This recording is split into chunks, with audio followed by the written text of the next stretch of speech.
The fog clung to the glass panes of the Reptile House like a shroud, thick and unyielding, muffling the hiss of serpents coiled in their shadowed pits. Inside, the air hung heavy with the stench of damp earth and musk, the humid warmth pressing against skin like a fever dream. Victor Slade, headkeeper, wiped sweat from his shaved scalp, his scarred hands gripping a lantern that cast jittering shadows across the tiled floor. He had come early that November morning in 1886, before the first visitors stirred in Regent's Park, to check the locks on the python enclosure. But as the light swung low, it caught something wrong. Streaks of crimson smeared across the stone, leading to the edge of the pit where the massive Burmese python lay bloated, its scales glistening unnaturally taut. Slade froze, his breath catching in his throat. The feeding hatch hung ajar, splinters of wood jutting like broken teeth. No rabbit, no rat. This was human blood, fresh enough to pool sticky underfoot. And then he saw it. A keeper's brass whistle, half submerged in the muck, engraved with the zoo's insignia. His stomach churned. 8 men under his command had clocked in the night before. 8 trusted hands who tended the beasts with rough care. Now, silence. No chatter from the aviaries, no clank of buckets from the monkey house. Just this abomination staring back at him from the depths. What kind of devil would do this? Slade backed away, lantern trembling, his reptilian tattoos seeming to writhe in the dim glow. He stumbled out into the chill dawn, the fog swallowing his shouts as he ran for the director's office. Miles away, in the gaslit clutter of 221B Baker Street, Sherlock Holmes slumped in his armchair, the velvet worn thin from endless nights like this. His hawkish face, gaunt and shadowed by tousled black hair, bore the hollows of a man who chased dragons not of flesh, but of the mind. Piercing grey eyes, bloodshot now, fixed on the 7% solution glistening in the syringe on the side table. His Inverness cape lay crumpled on the floor, pipe ash scattered like fallen stars. The cocaine called to him, a siren's whisper promising clarity amid the void of boredom that gnawed his soul. Another case solved too easily, another criminal's petty logic unraveled. What was left? God, if such a farce existed, had designed him for this purgatory, genius cursed with ennui. His hands shook as he reached for the syringe, veins standing out like blue rivers on his marble-pale skin. Just one more plunge to silence the ache, to sharpen the world into razor-edged truth. Rationality was his religion, deduction his prayer. Faith in anything else was for fools. The door burst open with a gust of damp wind, slamming against the wall. Dr. John Watson stood there, mid-40s sturdy frame silhouetted against the hallway lamp, his neat mustache damp with rain. Kind blue eyes wide with urgency beneath his tweed cap. His weathered face, scarred by Afghan sands, flushed as he shook off his overcoat. Holmes, for God's sake, put that away. There's been a nightmare at the London Zoological Gardens. 8 keepers, gone. Vanished overnight, and the zoo director swears it's murder most foul. Holmes paused, syringe hovering, a flicker of intrigue piercing the haze. Watson's voice carried the weight of genuine alarm, not the usual hypochondriac fretting. He set the needle down slowly, fingers lingering as if parting from a lover. 8 men, you say? Elaborate, Watson, and spare me the dramatics. Watson crossed the room in 3 strides, his service revolver bulging in his pocket, a habit from war days he couldn't shake. He dropped a crumpled telegram onto the table, the paper sodden. Elias Blackwood wired Scotland Yard at dawn, but they dismissed it as hysteria. Fog plays tricks, they said. But Blackwood's frantic, he's portly, always sweating behind those pince-nez, mutton chops quivering like a frightened walrus. Claims blood in the Reptile House, a python that looks like it swallowed a manhole. Headkeeper Victor Slade found the first traces. No bodies, but their lockers untouched, coats still hanging. It's as if the earth or the beasts swallowed them. Holmes leaned forward, the cocaine's pull fading against the spark of mystery. His mind whirred, piecing fragments. Zoo in Regent's Park, humid Reptile House with its glass cases and slithering horrors. Industrial London, 1886, horse clatter on cobblestones, pea soup fog hiding sins, moral decay festering like an open wound. The Zoological Gardens, crown jewel amid the grit, now tainted. Intriguing. Blackwood's reputation precedes him. Ambitious director, whispers of embezzled funds for exotic imports. Slade, the brute with scarred fists and prison ink snaking up his arms. Ex-soldier, risen from the ranks. What grudge could pit men against their own? Watson paced, boots thudding on the Persian rug. It's worse, Holmes. Rumours already slithering through the East End pubs. They say the keepers crossed some curse, fed sacrifices to the snakes for black magic rites, or debts to Russian anarchists docking on the Thames. But the blood. Slade swears it's human, warm when he touched it. Holmes rose, shrugging into his deerstalker, the familiar ritual steadying his tremors. His body screamed for the needle, but the puzzle tugged harder, a web of human folly begging to be untangled. Rationality demanded he investigate, lest superstition claim another victory over reason. We shall see, Watson. Fetch a cab. The fog holds secrets tonight. As the hansom rattled through rain-slicked streets, Holmes stared out at the flickering gas lamps, their yellow halos bleeding into the gloom. In a doubt, gnawed. Was this thrill enough anymore? The cocaine promised oblivion. Cases offered fleeting highs.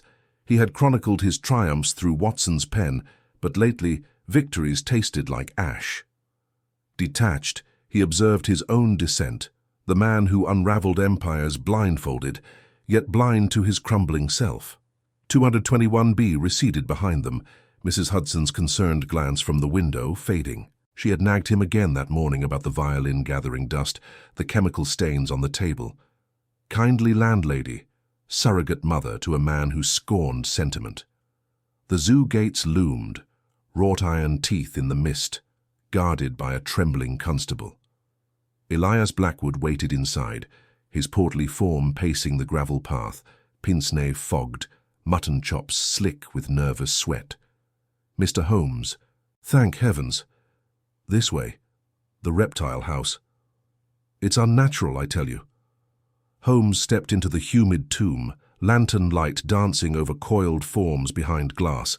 Pythons, vipers, cobras, eyes like black pearls watching impassively. The air thickened, carrying that metallic tang beneath the musk. There on the floor, the smear, dried now to rust, boot prints overlapping in panic. Slade emerged from the shadows, burly frame filling the doorway, shaved head gleaming. His voice rumbled low, laced with East End gravel. Found it myself, Governor. Whistle belongs to young Tommy Greer. Lad's been here 5 years. No sign of struggle outside, but inside. That big Burmese she's gorged, never seen her like that. Holmes knelt, gloved fingers tracing the blood trail, mind ablaze. No drag marks, no screams echoed in the log. 8 men synchronized disappearance. Poison in their tea, hypnotic command, or something baser, greed, revenge. Watson whispered close. Smells like conspiracy, Holmes, but 8. That's no lone madman. Blackwood wrung his hands. The press will devour us. Zoological Society can't weather scandal. Please find them, or prove it's not. That. Holmes straightened, grey eyes scanning the gloom. A seed of unease sprouted, not fear, but the thrill of chaos defying logic.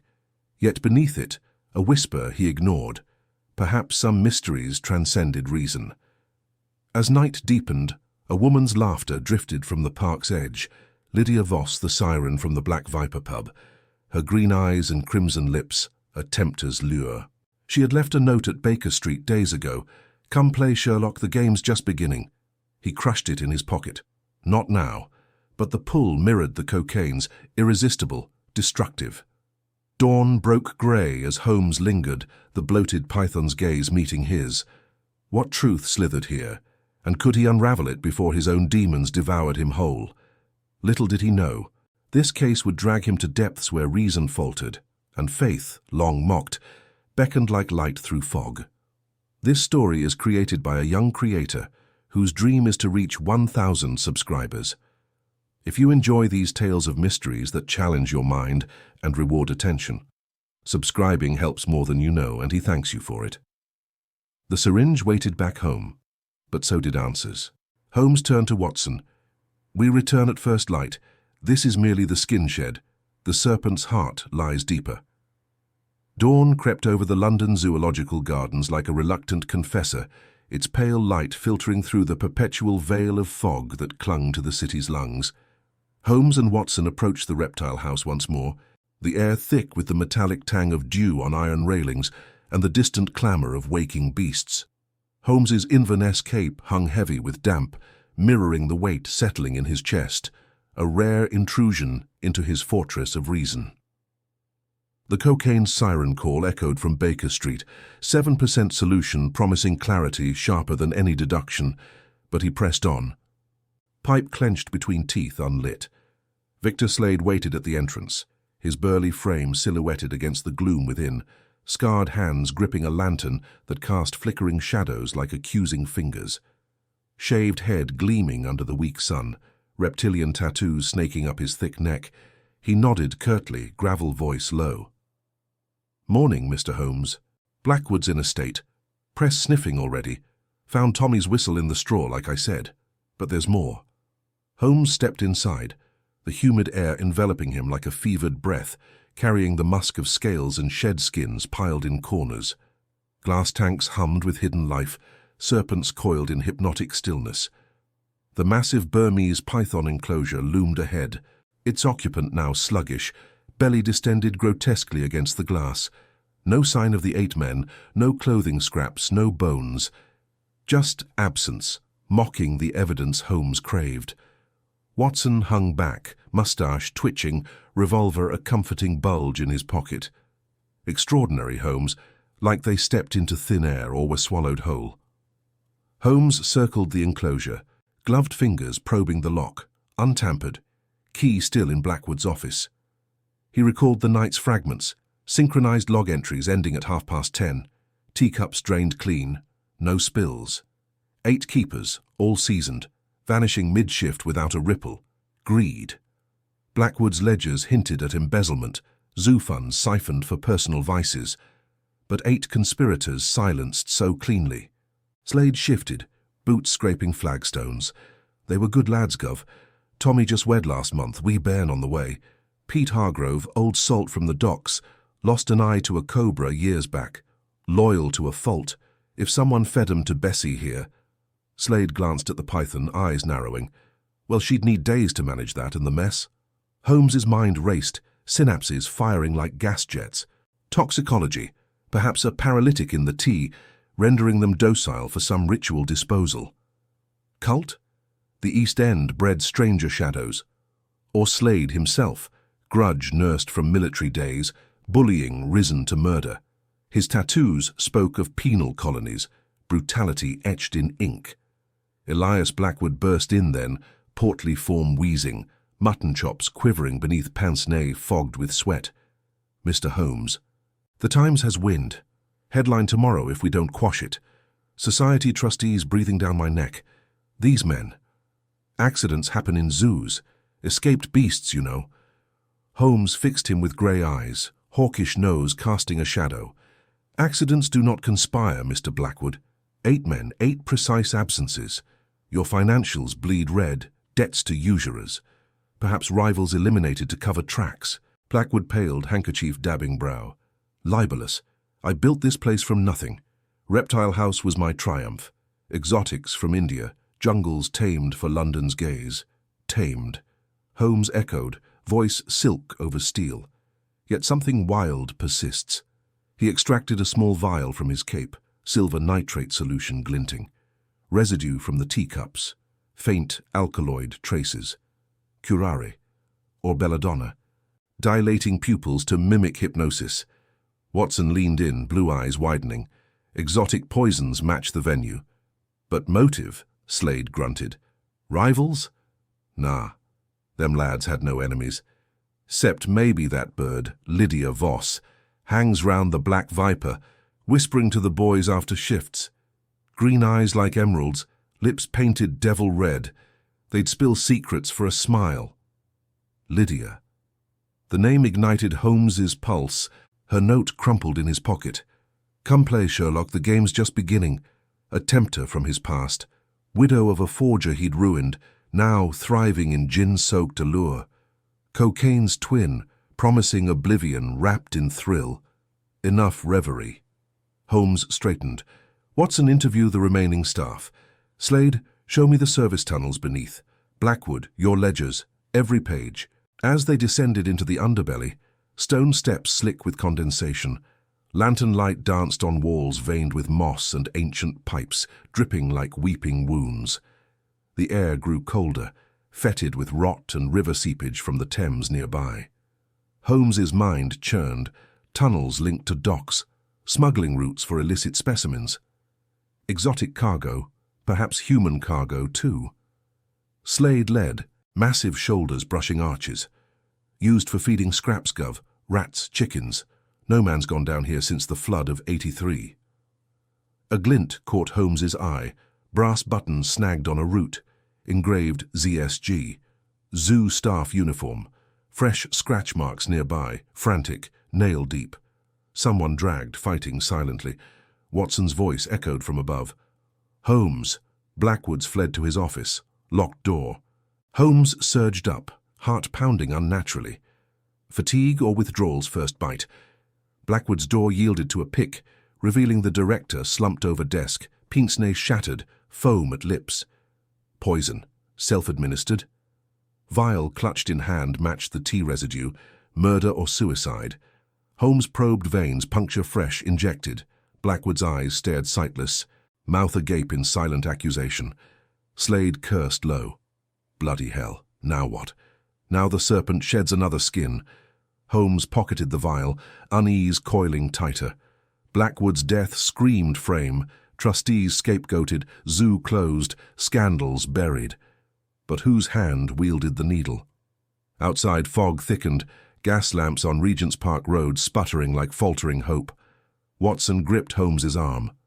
This escalates, old man. Police inbound. Lestrade will bungle it.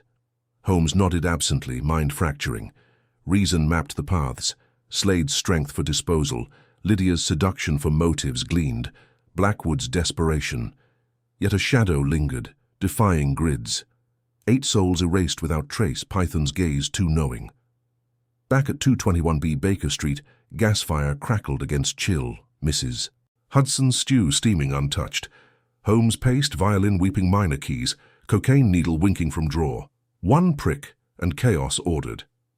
He resisted, fingers trembling. A first. Watson watched, worry etching deeper lines. You're fraying, Holmes. This case, it's consuming you. Perhaps it must. Holmes murmured, staring into flames. For in the Reptile House's heart, something primordial stirs. Not mere crime, but a darkness mocking intellect. Faith in deduction falters. What if the answer demands surrender? A knock shattered silence. Inspector Lestrade, bulldog face grim. Zoo's a tomb, Holmes. 9th victim, Blackwood, and a witness claims seeing you enter alone at dawn. Accusation hung, vice tightening. Holmes met his gaze, thrill warring with dread. The game deepened, stakes personal now. Who framed the detective? As Lestrade departed with warrant threats, Holmes crushed the syringe underfoot, shards glittering like broken illusions, but deeper hung the hook. Lydia's laughter echoed in memory, drawing him to the Black Viper pub where truth slithered amid smoke and sin. Would he go, demons clawing, or unravel the coil before it strangled him? Little did he suspect, the vanishings hid a ritual older than reason, demanding he confront not just killers, but the void within. The gas lamps of Baker Street cast elongated shadows through the fogged windows of 221B, where Sherlock Holmes stood motionless, the crushed syringe at his feet a testament to a fraying resolve. The sharp scent of shattered glass mingled with the acrid smoke from his pipe, now cold in his hand. Watson's eyes bored into him from the armchair, heavy with unspoken pleas, but Holmes turned away, coat swirling as he snatched his deerstalker from the hook. I must go to the Viper, he thought, the words forming unbidden. Lydia's laughter pulled like a siren's call, promising fragments of truth amid the haze. The void within gnawed deeper. 8 keepers vanished, Blackwood poisoned, accusations circling like vultures. Reason demanded evidence, yet his veins itched for the 7% solution to silence the chaos. Outside, the night air bit with November chill. Cobblestones slick underfoot as horse-drawn hansom cabs splashed through puddles. Holmes hailed one, the driver grunting directions to the East End's Black Viper pub, a den where sailors and thieves drowned regrets in gin. The carriage rattled over Thames bridges, the river's murky breath rising to choke the stars. Holmes's mind raced grids of suspects, Slade's brute force hiding serpentine grudges, Lydia's enigmatic allure veiling accomplices, Blackwood's ledgers whispering embezzlement fueling frenzy. But the python's shed skin mocked him, too deliberate, too ritualistic for mere murder. The Black Viper squatted in a crooked alley off Whitechapel, its sign creaking like a hangman's noose. Inside, the air hung thick with tobacco fug and spilled ale, laughter erupting in guttural bursts amid flickering candlelight. Holmes pushed through the throng, his lean frame drawing wary glances from dock workers and painted doxies. There, in a shadowed booth, sat Lydia Voss, mid-30s, raven hair piled high, emerald eyes gleaming like jungle vines, her crimson gown clinging to curves that promised oblivion. "Sherlock," she purred as he approached, sliding onto the worn bench opposite. "Knew you'd slither here eventually. Gin?" He waved it off, pulse quickening at her proximity, the jasmine perfume warring with the pub's sour reek. Blackwood's dead, poisoned in his office. You knew of his troubles, debts, perhaps indiscretions. Her laugh tinkled like breaking crystal, fingers tracing the rim of her glass. Elias was a fool, darling. Trustees breathing down his neck, Slade foaming for his job. But me. I tend the serpents, not the scandals. She leaned closer, breath warm against his ear. 8 men gone, fed to the beasts. Poetic, no? The Reptile House hungers. Holmes's hawkish features tightened, grey eyes probing hers for the lie. You were there last night, seen near the python's enclosure. Speak plainly, Lydia. What ritual binds these deaths? Ritual. Her eyes widened in mock innocence, but a flicker betrayed her. Fear or thrill? Old tales, Holmes. Zoo built on cursed ground, Roman barrows disturbed. Keepers whispered of sacrifices to appease the Earth Mother. Superstition for the weak-minded. But you, her hand brushed his, sending unwelcome fire through his arm. You chase reason, yet here you are, tempted by shadows.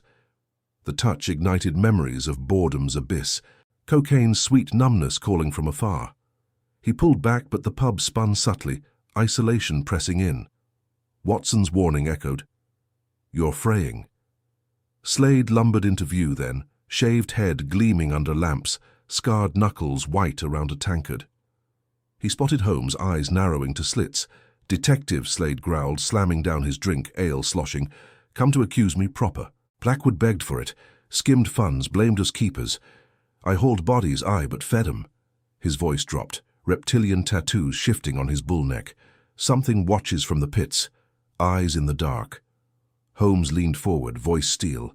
Witnesses place you dragging crates at midnight. The python's belly swells unnaturally. Confess, and... Slade's laugh boomed, drawing stares. Confess to ghosts? Lydia knows the songs they sang. Pagan chants before each vanishing. She's the serpent's tongue. Lydia shot Slade a venomous glance, rising fluidly. Enough, Victor. Holmes, come.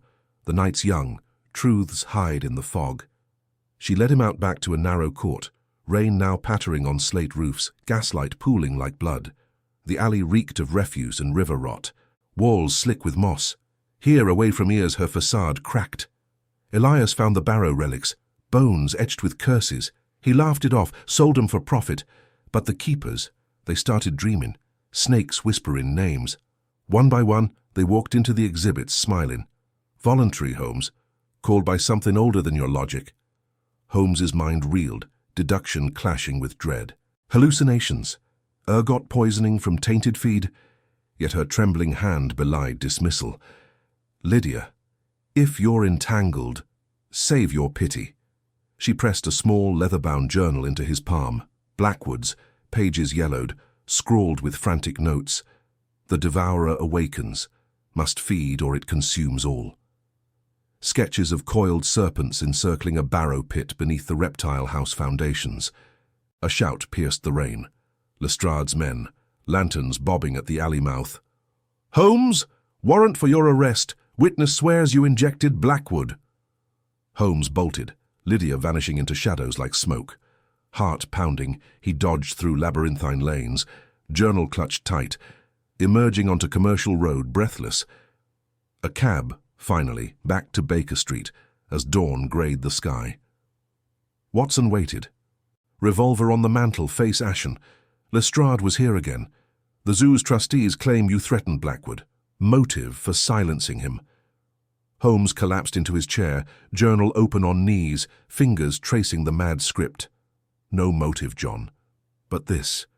Hints at madness infecting all. He glanced at the drawer, cocaine's siren song louder now, promising clarity amid unraveling. Watson knelt, gripping his shoulder. Holmes, this case devours you. The cocaine, it's not strength, it's chains. Reach out. There's a chapel on Baker Street, Father Michaels. Men like you. They've found grace there. Grace? Holmes scoffed, but the word lingered, foreign yet insistent. The void yawned wider, reason failing against primordial dark. 8 souls, a 9th poisoned, accusations mounting. Lydia's touch burned, Slade's rage loomed, the Reptile House beckoned with its glassy-eyed watchers. He rose, violin in hand, drawing the bow across strings in a lament that filled the room, notes trembling like his resolve. Watson watched, silent, as first light pierced the curtains. But outside footsteps echoed, pursuit closing in. Holmes crushed the temptation anew, yet the journal's final line seared. The detective will feed next. Desperation coiled, demanding surrender not to drugs, but perhaps to something divine amid the abyss. As Lestrade's knock thundered, Holmes whispered to the empty air, "What if faith illuminates what logic blinds?" The door burst open, irons glinting, but in that suspended breath, Holmes glimpsed Watson slipping the journal away, loyalty's quiet act. Arrested, dragged into fog-choked streets, the detective's fall accelerated. Yet within, a spark flickered, redemption's whisper, faint against the roar. Little did he know, the chapel's shadow would become sanctuary, where intellect bowed to spirit, unraveling not just murders, but his soul's captivity. This story is created by a young creator whose dream is to reach 1,000 subscribers. If you enjoy these tales, subscribing helps more than you know, and he thanks you for it. Wait, no, that was earlier. For Chapter 3 end, comment if you've known someone who found their way back. The pub's echoes faded as Holmes sat in the holding cell at Scotland Yard, stone walls damp, the distant Thames murmuring judgment. Iron bars pressed reality's weight, his mind a storm of clues and cravings. Watson's parting words haunted. Reach out, Sherlock. Grace awaits those who fall farthest. But dawn brought an unexpected visitor. Father Michaels, the Baker Street cleric, grey hair framing compassionate eyes, Bible tucked under arm. Holmes straightened, surprise-piercing detachment. "Mr. Holmes," the priest said softly, "Dr. Watson sent word. You're no stranger to voids. May I pray with you?" Holmes hesitated, the offer alien as sunlight in the Reptile House, yet exhaustion cracked his armor.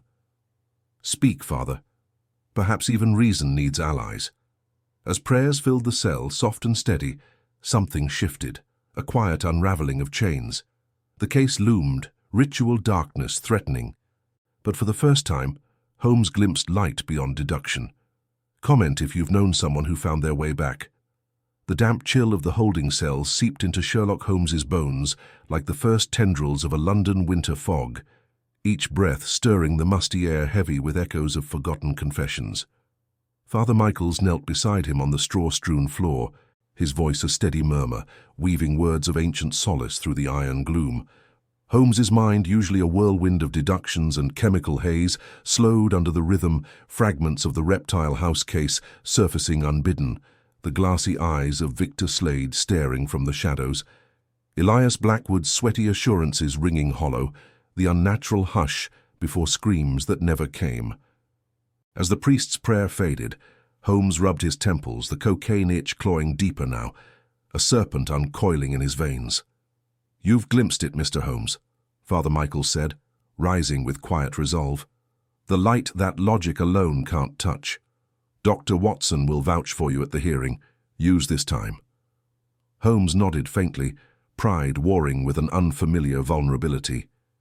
Time. The word mocked him. Time had devoured 8 keepers. Their bones now exhibit fodder in the zoo's humid maw, and his own hours slipped into voids filled by needles and pipes. As the priest departed, footsteps echoing down the corridor, Holmes slumped against the wall, the stone's bite grounding him. Watson's loyalty burned like a distant gas lamp. Had he hidden the journal well? The one chronicling not just murders but his descent. Morning light filtered weakly through the barred window, turning the cell into a cage of muted greys. Lestrade appeared soon after, moustache twitching with impatience, keys jangling like accusatory chains. "Holmes, you're a bloody mess, but Watson's pulled strings. Blackwood's demanding your release, says the zoo needs its hound. Ritual killings or not, the Regent's Park vultures are circling."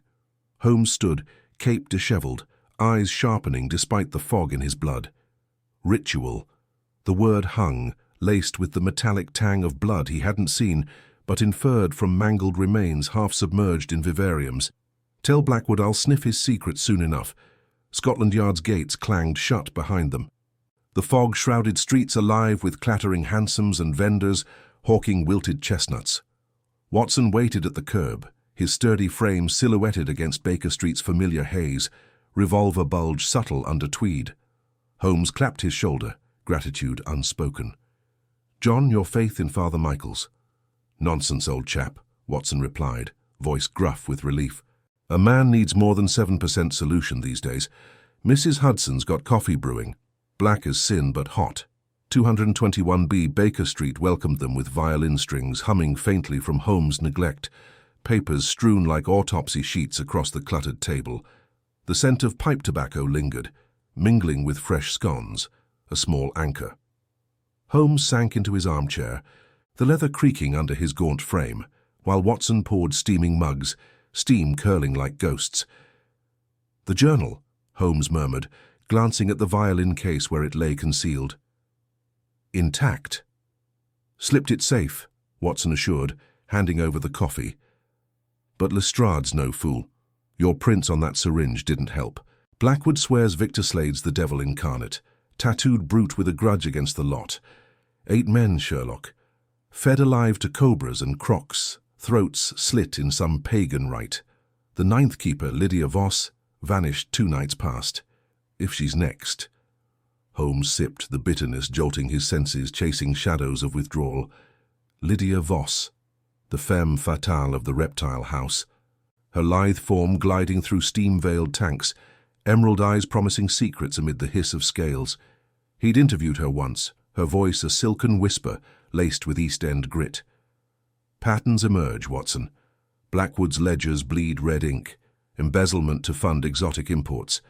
Slade's scars from a keeper mutiny years back, but the symbols carved into bones, crossed serpents, echoing ancient cults, not mere revenge. Something primal stirs. Watson leaned forward, blue eyes shadowed by war's old ghosts. "Primal like your cravings? You've not touched the needle since the cell."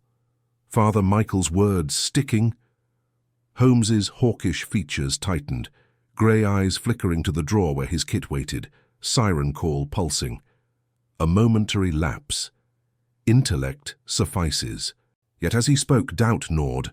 The prayers had pierced where morphine failed, a warmth alien to his rational fortress. A knock shattered the quiet. Elias Blackwood, portly and perspiring even in the chill, pince-nez fogged as he bustled in, mutton chops quivering. "Mr. Holmes, the zoo's in pandemonium, press swarming like rats. Release the hounds on Slade, he's holed up in the East End." Raving about serpents devouring the unworthy. Holmes rose, deerstalker in hand, the hunt rekindling fire in his veins. "Lead on, Director, but conceal nothing. Your sweat betrays more than fog." The hansom rattled toward Regent's Park, Blackwood fidgeting beside them, the zoo's iron gates looming through mist like jaws. London Zoological Gardens sprawled in deceptive splendor, peacocks strutting manicured lawns, but the Reptile House squatted at its heart, a brick basilica of humid dread. Glass tanks gleamed under gaslight, pythons coiling lazily over remnants scrubbed hastily clean. Inside, the air hung thick, equatorial steam condensing on panes, the earthy musk of scales and feces cloying. Holmes paced the central aisle, hawk eyes dissecting shadows. Here, the 9th tank, Voss's domain. Empty now, but scratches on the frame, fresh. Blood specks missed by scrubbers. Blackwood dabbed his brow. Tragic woman, Lydia. Widowed young, kept the vipers like children. Slade cornered her here, mark my words. Or you did, Holmes thought, noting the director's trembling hands. Motives intertwined like the serpents themselves. As they emerged, a figure lurked at the perimeter fence, Victor Slade, burly silhouette etched against twilight, shaved head gleaming, tattoos writhing as he gripped the bars. "Holmes!" The brute's voice boomed, scarred hands flexing. "Come closer, detective. See what the house hungers for." Watson drew his revolver instinctively, but Holmes waved him back, pulse quickening. Not fear, but the thrill laced with peril. Slade vanished into fog before they reached him, a taunt lingering. Back at the zoo offices, Blackwood poured brandy with unsteady hands, the room panelled in dark oak, animal trophies glaring from walls. Holmes declined, opting for water, the clarity sharpening his suspicions. Voss's quarters. Search them. The director paled. "Private, Mr. Holmes, regulations." "Now," Holmes snapped, voice steel despite the tremor in his limbs, withdrawal's vice tightening. They rifled the modest space. Silk scarves, viper sketches, a hidden vial of laudanum. Holmes pocketed it, temptation's echo in glass. A note fluttered out. "Elias, the ritual demands purity. Slade knows. Meet at docks, midnight." Blackwood sputtered. "Forgery, that oaf's ploy. Or your undoing," Holmes replied coolly. "Watson, summon Lestrade. The Thames awaits." Night fell heavy, rain slicking cobblestones as they converged on the docks, gas lamps sputtering like Morse code warnings. The Thames churned black, ships groaning against pilings, fishmongers' cries long silenced. Holmes crouched in alley shadows, cocaine's ghost urging surrender. But Father Michaels's prayer anchored him, grace amid grit. Footsteps echoed. Lydia Voss emerged, pale and dishevelled, clutching a satchel, glancing nervously. Blackwood stepped from hiding, voice oily. "Lydia, my dear," she recoiled. "You fed them to cover debts, Elias. The ritual was your lie, Slade's blade your tool." Holmes burst forth, cape swirling. Enough shadows. But chaos erupted. Slade lunged from crates, knife flashing, grappling Blackwood toward the murky water. Voss screamed, bolting. Watson fired a warning shot, the crack splitting fog. Holmes tackled Slade, fists meeting scarred flesh, the brute's breath reeking of gin and rage. Unworthy all, the house purifies. They rolled, knife skittering, Holmes' mind flashing to his own impurities. The needle's kiss so near. Strength ebbed, but Watson hauled him free as constables swarmed. Slade subdued, Blackwood gasping confessions, embezzlement, coerced murders to silence debtors posing as keepers.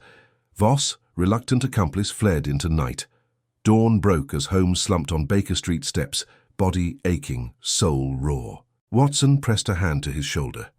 "You fought clean tonight, Sherlock. No kit." Holmes met his gaze, voice hoarse. "Perhaps Grace lends strength reason lacks. But Voss eludes, and Slade rants of deeper rights. The reptile's hunger persists. Inside, the drawer called louder, a setback brewing in silence. What if purity demands more than one night's resolve? Dawn's grey light filtered through the heavy drapes of 221B Baker Street, casting long shadows across the cluttered room, where Sherlock Holmes sat motionless in his armchair. The air hung thick with the remnants of pipe smoke and yesterday's tension, the scent of rain-soaked wool clinging to his Inverness cape, discarded in a heap. His fingers twitched toward the drawer of the side table, where the 7% solution waited like a serpent, coiled in velvet darkness. One night's restraint had left him hollow, the cocaine's whisper growing insistent, promising clarity amid the fog of his fraying nerves. Watson moved quietly from the kitchen, carrying a tray with strong tea and toast, his sturdy frame a steady presence in the chaos. He set it down with deliberate care, eyes scanning Holmes's ashen face. "You've barely slept, old chap." Lestrade's men have Slade in irons at Scotland Yard, babbling about ancient rites and serpents devouring the impure. Blackwood singing like a canary, debts to shady lenders, keepers who knew too much about pilfered funds from the zoo's coffers. But Voss, she's vanished into the East End miasma. Holmes's grey eyes flickered, piercing yet dulled by exhaustion. Writes Watson, not mere madness. Slade's tattoos, those coiled asps and hieroglyphs, echo Egyptian cults, or something bastardized from them. Blackwood's note spoke of purity. The Reptile House isn't just a crime scene, it's an altar. Watson nodded, moustache twitching with concern. Then we press on. But first, eat, and stay clear of that drawer. Father Michael's called while you dozed. Left a message. Said to remind you grace isn't a crutch, but a staff for the climb. The priest's words landed like a pebble in still water, rippling through Holmes' resolve. Father Michael's, with his weathered face and unyielding faith, had become an unlikely anchor these past weeks, ever since Holmes's last binge had landed him in a St. Bart's ward, raving. The man saw potential where Holmes saw only a machine grinding toward rust. But potential mocked him now. As his hand inched closer to the drawer, he wrenched it back, standing abruptly. The Thames gave no body count beyond the 7 keepers we know. 8, if rumours hold. Voss holds the thread.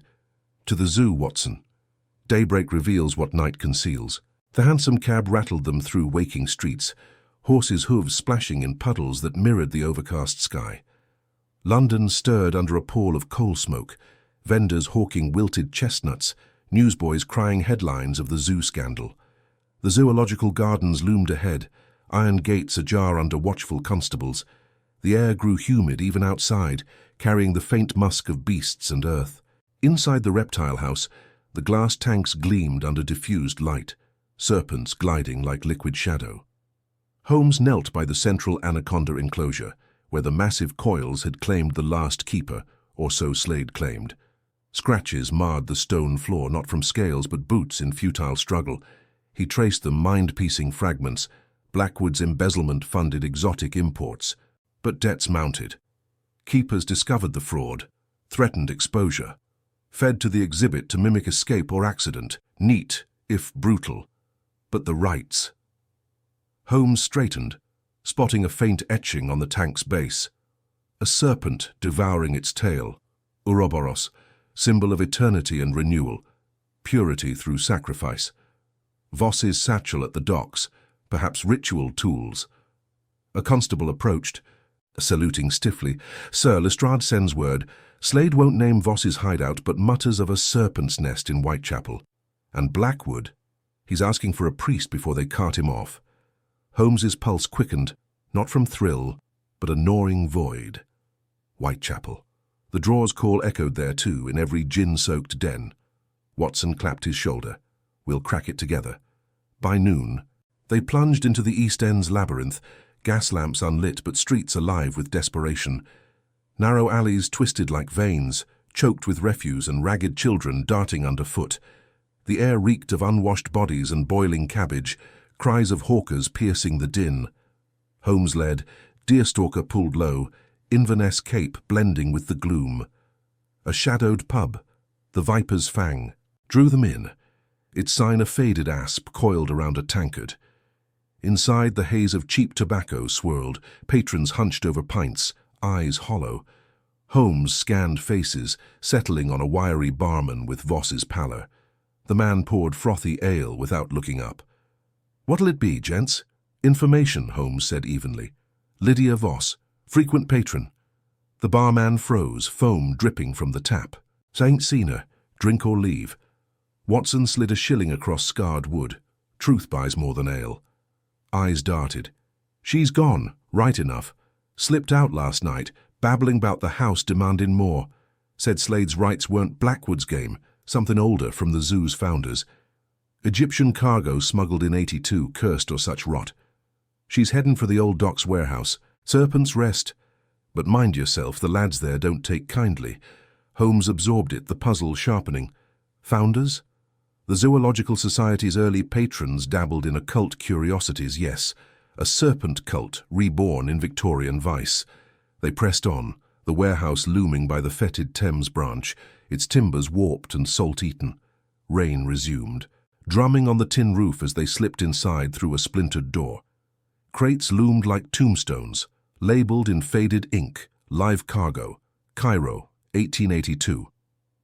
Amid them, Voss knelt before a makeshift altar, an empty tank filled with coiled ropes mimicking serpents, flickering candles casting serpentine shadows. She whirled, eyes wild, lace dress torn and muddied. "You, the detective. It ends here. The rites demand blood for purity, the zoo's debt to ancient gods. Blackwood was fool, Slade the blade, but I am the voice." Holmes stepped forward, voice steady despite the siren's pull in her desperation. "Gods? Or your fabrication to bind men to murder?" She laughed bitterly, clutching a vial, clear liquid glinting. Cocaine, Holmes realized with a jolt, his own tempter mirrored. Purity's price, join or perish. The reptile hungers eternally. Watson's hand went to his revolver, but Holmes raised a palm. "No. Grace severs chains, Miss Voss. Father Michael's taught me that. Effort meets it halfway." She lunged, vial shattering on stone, powder blooming like toxic snow. Holmes dodged, grappling her wrists as she hissed curses. The struggle unearthed a ledger from the altar. Names, dates, shipments of sacred relics tied to the missing eighth keeper. Constables burst in on Watson's shout, cuffing Voss as she spat defiance.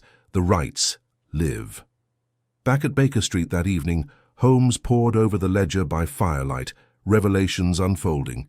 The eighth victim, a society patron who funded the cult's revival, fed to cover the trail.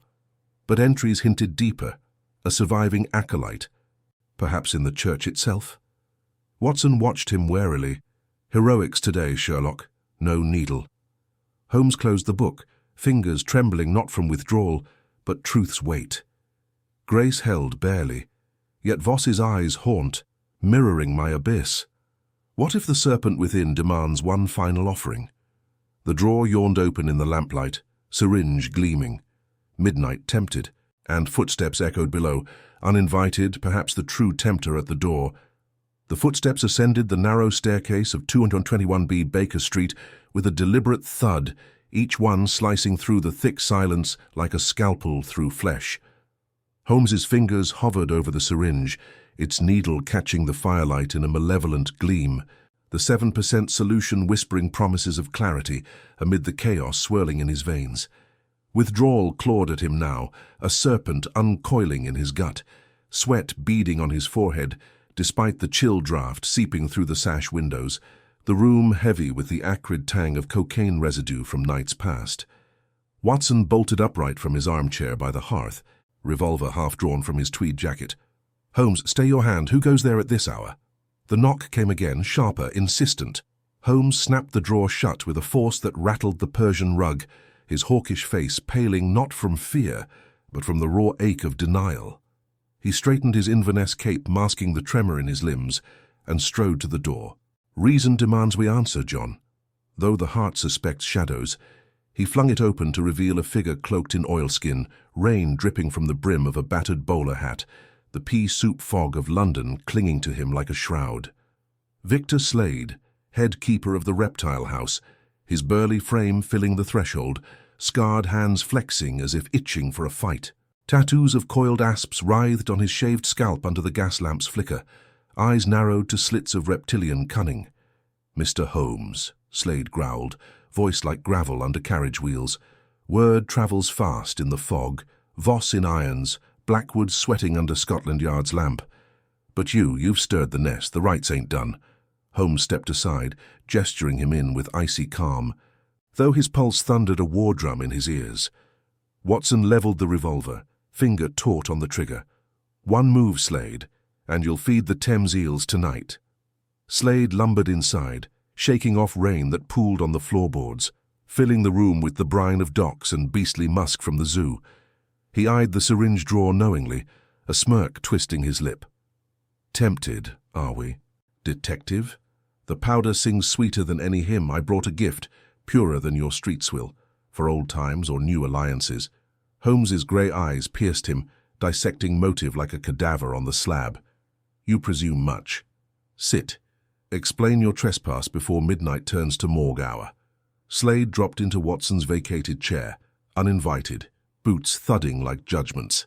"The ledger you snatched. Half the tale." Voss was the voice, Blackwood the purse, but the eighth keeper, not dead, hidden. In the sanctuary of St. Agnes under Father Michael's nose. The old priest preaches grace while his crypt harbours serpents. They fed the others to the anaconda for purity, debts to gods older than Christendom. Cairo relics woke 'em. Join, or taste the coil yourself. Watson's moustache bristled. Lies from a murderer. 8 men vanished, bones in the pit. Lestrade's got Voss singing your name. Slade laughed, a guttural bark echoing off the cluttered walls, lined with chemical vials and newspaper clippings. Singing. She's silent as the grave. And you, Doctor, war hero turned scribbler, blind to the abyss. Holmes knows it. That needle's your god now. Reason's a lie when the blood boils.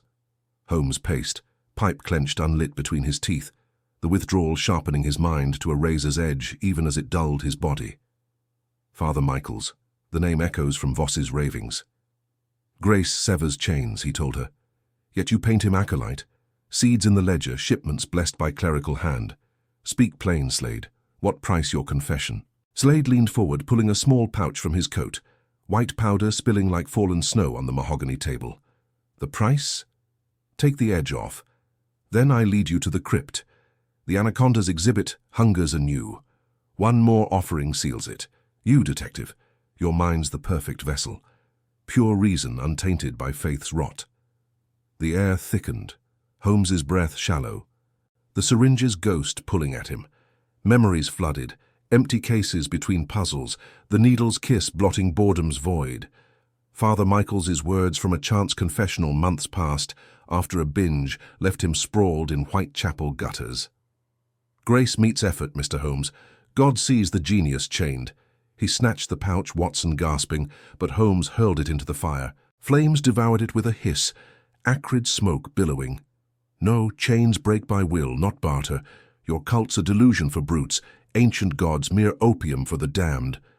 Slade surged up, chair toppling, fists like hams swinging. Delusion? We've tasted power. The reptile devours sin, rebirths the pure. Watson fired a warning shot into the ceiling, plaster raining like ash. Enough. Holmes sidestepped the lunge, violin bow cracking across Slade's knuckles with surgical precision, drawing blood. Constables below, John. Your shout earlier summoned them, but Slade's revelation lingers. St. Agnes holds the key. Slade slumped against the wall as boots pounded up the stairs, Lestrade's men cuffing him amid curses. The crypt, Holmes. You'll crawl there alone. Dragged away into the fog-shrouded night, Slade's laughter faded like a dying echo. Holmes sank into his armchair, body racked by tremors, the fire's heat no match for the ice in his bones. Watson poured brandy, steady hand on shoulder. You resisted, old friend, Grace held. Did it? Holmes murmured, eyes distant, staring into the embers. The tempter's face was mine, reflected. St. Agnes by dawn. But the draw calls louder now. What if reason fails, and faith's just another veil? Dawn crept over the spires of London, grey light filtering through grimy panes as Holmes dressed for the pilgrimage. The Reptile House's shadow loomed in memory, humid air thick with scales whisper, tanks glowing like infernal windows. 8 souls claimed, 8th alive? Father Michael's angel or serpent. He descended the stairs, revolver heavy in pocket, Watson trailing. Mrs. Hudson pressed hot tea into his hands, worry etching her matronly face. Mind the fog, Mr. Holmes. It's thick as sin today. Baker Street buzzed with early carts clattering, vendors hawking fish amid horse-dung stench. Holmes hailed a hansom, the driver cracking reins toward Regent's Park, the zoological garden's iron gates materializing through mist, like jaws parting. But St. Agnes lay eastward, a modest church tucked in Marylebone lanes, its steeple piercing clouds like a bony finger. Inside, incense hung heavy, pews empty, save for flickering votives. Father Michael's knelt at the altar, silver hair bowed, robes pooling like spilled milk. He rose slowly, kind eyes twinkling behind spectacles, voice warm as hearthfire. Mr. Holmes, God sends prodigals in pairs. "Dr. Watson, what shadows pursue you?" Holmes scanned the nave, shadows pooling in corners, crypt door veiled by tapestry. "Your counsel once, Father, grace and effort. Now accusations coil. Slade names you haven for cult remnants. Eighth keeper below?" The priest's face fell, sorrow etching deep lines. "Sit. The truth writhes worse than any serpent. Years past, Blackwood unearthed relics, Egyptian amulets promising dominion. Voss ensnared Slade I sought to redeem. But the eighth, poor Timothy Wren, lives. Changed, in hiding from his own hands. He led them to the crypt stairs, torchlight dancing on damp stone. Air grew fetid, echoing drips like distant tears. At bottom, a figure huddled in chains. Not victim, but Slade's mirror. Timothy Wren, eyes fever-bright, whispering rites. Holmes recoiled, the man's tattoos matching the ledger's sketches, alive but mad. Fed others to prove faith. Wren lunged, chains rattling. "Purity demands." Father Michaels restrained him gently. "See the wreckage, detective. Grace struggles here." But as Holmes turned, a glint from Wren's sleeve, a syringe hidden offered like forbidden fruit. "Take it. See God's clear." Temptation surged anew, Holmes's hand twitching. The vice tightened. Watson pulled him back. "Not here." Upstairs, confessional booth closed. Holmes knelt alone, voice breaking the gloom. "Father, reason fractures. The abyss stares back." Outside, fog swallowed the church, but a shadow detached. Blackwood or deeper right? The final coil awaited. If this story has gripped you, hit the like button. It helps reach more people who would love this. Holmes stepped into the swirling fog of Marylebone, the chill seeping through his Inverness cape like accusing fingers. Watson followed close, revolver heavy in his pocket, eyes darting to the shadowed alley where the figure had melted away. St. Agnes lay eastward, a modest church tucked in Marylebone lanes, its steeple piercing clouds like a bony finger. Now it felt like a sentinel watching their retreat. That shadow, Holmes thought, too deliberate for a mere passerby. Blackwood's portly frame didn't match the lithe glide, nor Slade's brute stomp. Voss, then. Her perfume lingered in his mind, jasmine laced with venom, pulling at the frayed edges of his resolve. The syringe Wren offered burned in memory, a promise of clarity amid the chaos, but he had resisted. For now. They hailed a hansom cab, the horse's breath steaming in the gaslit gloom, wheels clattering over wet cobblestones toward Regent's Park. The zoological gardens loomed ahead, iron gates barred like jaws, the Reptile House a hulking silhouette against the night. Holmes's pulse quickened, not from fear, but the familiar itch. The case's venom sinking deeper, demanding his surrender to the needle. Watson gripped his arm as they approached the staff entrance. "Steady on, Holmes.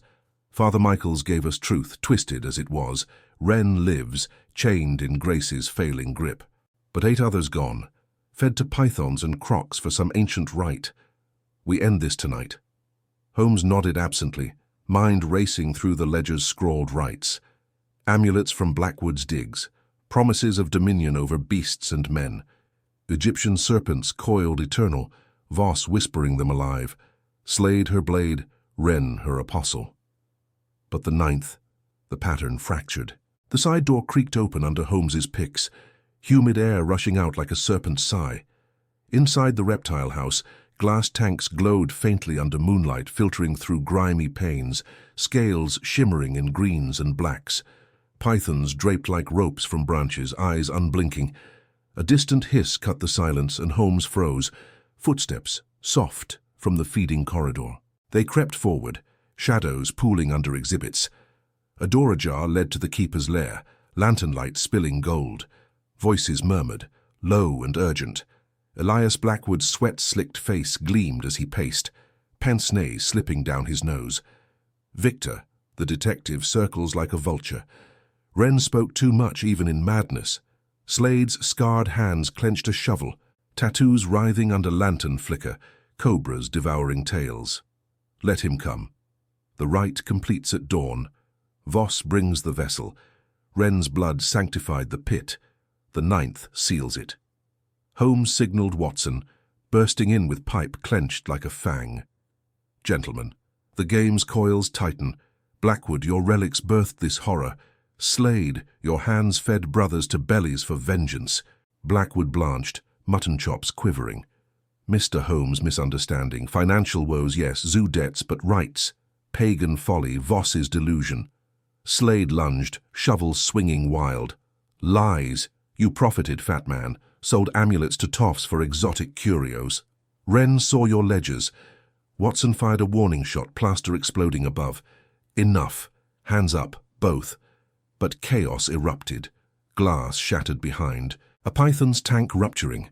Coils slithering free in panic. Slade roared, bolting for the pit room, Blackwood scrambling after. Holmes pursued, heart pounding, the beast's scales brushing his boot like icy silk. The pit yawned, a concrete maw for crocs, now rimmed with chalked sigils glowing faint phosphorescent. Voss stood there, raven hair unbound, red gown clinging like shed skin. In her palm, an amulet pulsed, gold serpent devouring its young. "Holmes, you chase shadows, but truth devours whole." She tossed powder into the air, acrid smoke billowing, visions flickering. Holmes's own hands, needle plunging, cocaine's fire birthing gods. Temptation clawed, his vision blurring, the old hunger roaring back. Watson coughed through smoke, grabbing Holmes. "Fight it!" Slade swung at Voss. "No," Holmes realized, protecting her. The brute's eyes fevered. "Mistress," the detective profanes. Voss laughed, low and liquid. "Profane? He tastes eternity already. Look, detective, your abyss." She unveiled the ninth, not keeper, but Blackwood's clerk, bound and gagged, eyes wild above the pit. Dawn rises, Croc's hunger. Holmes lunged, pipe cracking Slade's wrist, shovel clanging. But Voss's nails raked his cheek, drawing blood warm as betrayal. The amulet swung hypnotic, whispering reason's end. Watson tackled Blackwood, twisting his arm. "Confess, you enabler," Blackwood whimpered. Voss promised salvation. Zoo saved, scandals buried. 8 lives for legacy. Slade recovered, hurling Holmes against a tank, glass cracking, viper hissing inside. "You mocked me once. Deerstalker, ex-soldier unfit for civilized beasts. Now watch purity feast." Holmes twisted free, mind sharpening through haze. "Purity? You fed mates for revenge, cloaked in cult. Wren lives because Grace chained him, not you." Voss hissed, amulet flaring. "Grace weakens. Needle or right. Choose oblivion." The syringe from Wren's crypt burned in Holmes's pocket. He'd pocketed it unseen. Hand trembling, he drew it out, needle glinting. Clarity called, the case's weight crushing. One prick and gods unraveled. Watson saw, horror etching his face. "Holmes, no. The man you were fights still." Slade charged again, but Croc thrashed below, jaws snapping air. Blackwood screamed as Voss shoved him forward. Betrayal's arc complete. The director teetered, pince-nez flying, plummeting into fangs. Chaos peaked. Slade bellowing, Voss fleeing into tunnels, python coiling Watson's leg. Holmes uncapped the syringe, vein pulsing, but Father Michaels's words echoed, grace and effort. He hurled it into the pit, glass shattering on stone. Effort. Slade froze, shock cracking his rage. The right. Broken, Holmes thought, but not me. Watson clubbed the brute unconscious, python recoiling. They dragged Blackwood's remains metaphorically. No body retrieved, just echoes. Outside, dawn bled pink through fog, gardens stirring with birdsong mocking the night. Voss escaped, amulet's glow fading east. Wren's mirror shattered, but Holmes's hand shook, not from withdrawal but birth of something raw. Watson bandaged Holmes's cheek, eyes searching. "You chose, old friend." Grace holds. Holmes lit his pipe, smoke curling like unanswered prayers. For now. But Voss coils deeper, toward Thames docks, relic source. The cab rattled away, but a raven wheeled overhead, cry piercing like warning. The tempter's web spanned wider, and Holmes's fracture widened too. What lurked in the fog-shrouded docks waiting to pull him under once more? The cab clattered over rain-slicked cobblestones, the horses' hooves echoing like distant thunder in the thickening fog. Holmes sat rigid, pipe clenched between teeth, the bitter tobacco smoke curling into his lungs like a familiar demon. His hand trembled faintly as he tapped ash onto the floorboards, not withdrawal's vice yet, but the echo of it, the void where clarity had briefly flared. Watson eyed him from across the cramped space, mustache twitching with unspoken worry, the bandage on his own leg seeping through his trouser cuff from the python's grip. "Old friend," Watson murmured, his voice steady as a surgeon's scalpel, "you hurled that devil's needle into the pit. Slade's right shattered with it. But your eyes, they still chase shadows." Holmes exhaled slowly, grey eyes piercing the gloom beyond the window. "Shadows chase me, John." Voss slithered east, amulet pulsing like a serpent's heart. The docks reek of relics, those cult-forged serpents that birthed the feedings. 8 keepers devoured. Blackwood's screams the finale. Purity, she called it, madness cloaked in ancient rites. The cab lurched to a halt at the Thames embankment, where the river's brackish breath mingled with coal dust and rotting fish. Gas lamps sputtered yellow halos through the pea-soup fog, illuminating stacks of crates stamped from distant Alexandria and Carthage. Dock workers shuffled like ghosts, their curses muffled, lanterns swinging as they unloaded shadowy cargo under the midnight watch of constables. Holmes stepped down first. Inverness cape swirling, deerstalker pulled low. The air clung heavy, damp as a fevered brow, carrying whispers of opium dens hidden in the alleys. They moved into the labyrinth of wharves, boots squelching on slime-slick planks. Wren's words from the hospital bed haunted Holmes, the young keeper's fevered ravings of Voss's cult, relics smuggled from Egypt's tombs, serpents that demanded blood for visions of godhood. "Grace chained me," Wren had gasped, "Father Michael's cross burning my palm. But Voss," she uncoils for more. Watson gripped his service revolver beneath his coat, limping slightly. "Father Michael's waits at the sanctuary chapel by Wapping Stairs. He insists grace isn't fragile. Effort tempers it. You felt it back there, Sherlock. Don't let the fog pull you under." Holmes's laugh was a dry rasp, pipe glowing as he relit it. "Effort. A surgeon's creed, John. But reason demands I dissect this web. Voss fled here. Her scent lingers, that jasmine laced with venom. A shadow detached from a crate stack. Victor Slade, no, not him, bound back at the zoo under guard. This was Thomas Wren's fellow traveller, keeper Liam Hargrove, gaunt and tattooed like Slade but with eyes wide in terror. He clutched a lantern, scarred hands trembling. "Mr. Holmes," he whispered, voice cracking like thin ice. "Voss, she's here. Saw her slip into the Serpent's Nest pub not 10 minutes gone, amulet round her neck glowing faint. Said the purity rite needs one more vessel." "You." Holmes's pulse quickened, mind-mapping the pub's position, a notorious East End dive, where sailors bartered smuggled artifacts and dope fiends chased dragons in back rooms. "Lead on, Hargrove, but speak plain. What vessel?" The keeper swallowed, glancing at the black Thames churning below. "The final keeper. Me or you, detective. She raved of your blood, pure reason to feed the relic serpent. It whispers truths no man endures." They pressed into the fog-wreathed alley, the pub's sign creaking overhead. A coiled cobra etched in faded gilt. Inside, the air was a miasma of stale ale, unwashed bodies, and the sweet rot of cocaine paste burning in clay pipes. Rough voices growled sea shanties, dice clattered on scarred tables. Holmes scanned the room, hawkish nose twitching at the undercurrent of Voss's perfume. There, in the corner booth shrouded by haze, Lydia Voss lounged like a queen in exile. Mid-30s, raven hair pinned loose, emerald eyes smouldering under heavy lashes, her lithe form draped in a velvet gown stained with Reptile House grime. The amulet nestled at her throat, obsidian serpent etched with hieroglyphs pulsing faintly blue. She nursed a glass of absinthe, lips curving as she spotted them. "Detective?" she purred, voice silk over steel, laced with a faint Egyptian lilt from her smuggling days. "You've chosen effort over the needle. Pity. The gods favor oblivion's clarity." Holmes slid into the booth opposite, Watson and Hargrove flanking warily. Watson's hand hovered near his revolver, Hargrove sweating profusely. "Your cult's purity claimed 8 souls, Voss." Blackwood's screams still echo. "Slade's rage was your puppetry. revenge masked as right. She leaned forward, amulet swinging, its glow warming the air like fever. Revenge? No. Ascension. The relic serpent, smuggled from Thebes' lost temple, hungers for intellect. Keepers were vessels, impure fodder. You glimpsed it in the house, eternity's whisper. Cocaine was my gift to loosen your chains. Why fight? Holmes felt the pull, old hunger stirring like a beast in his veins.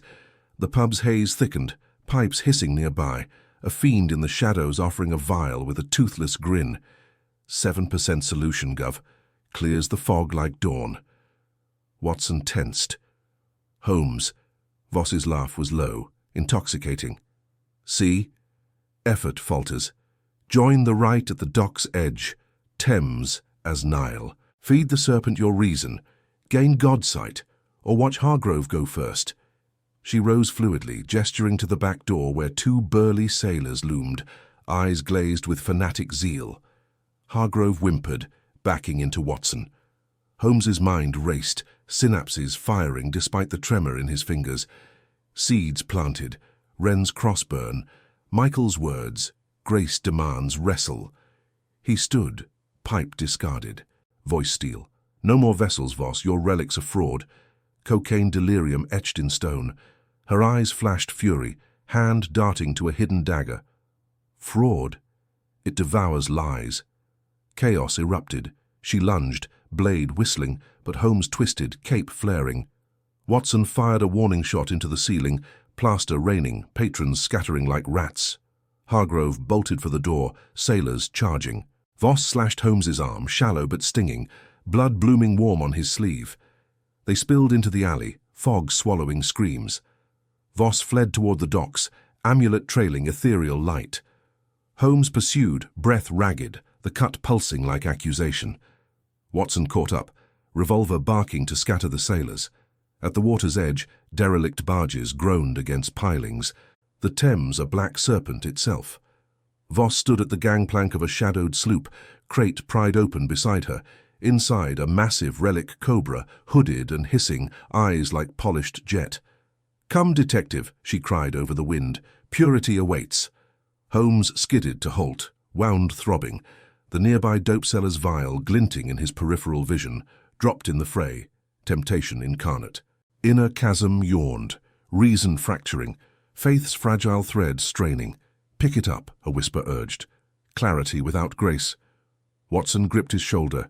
"Effort, Sherlock." Michaels waits. Wren lives by it.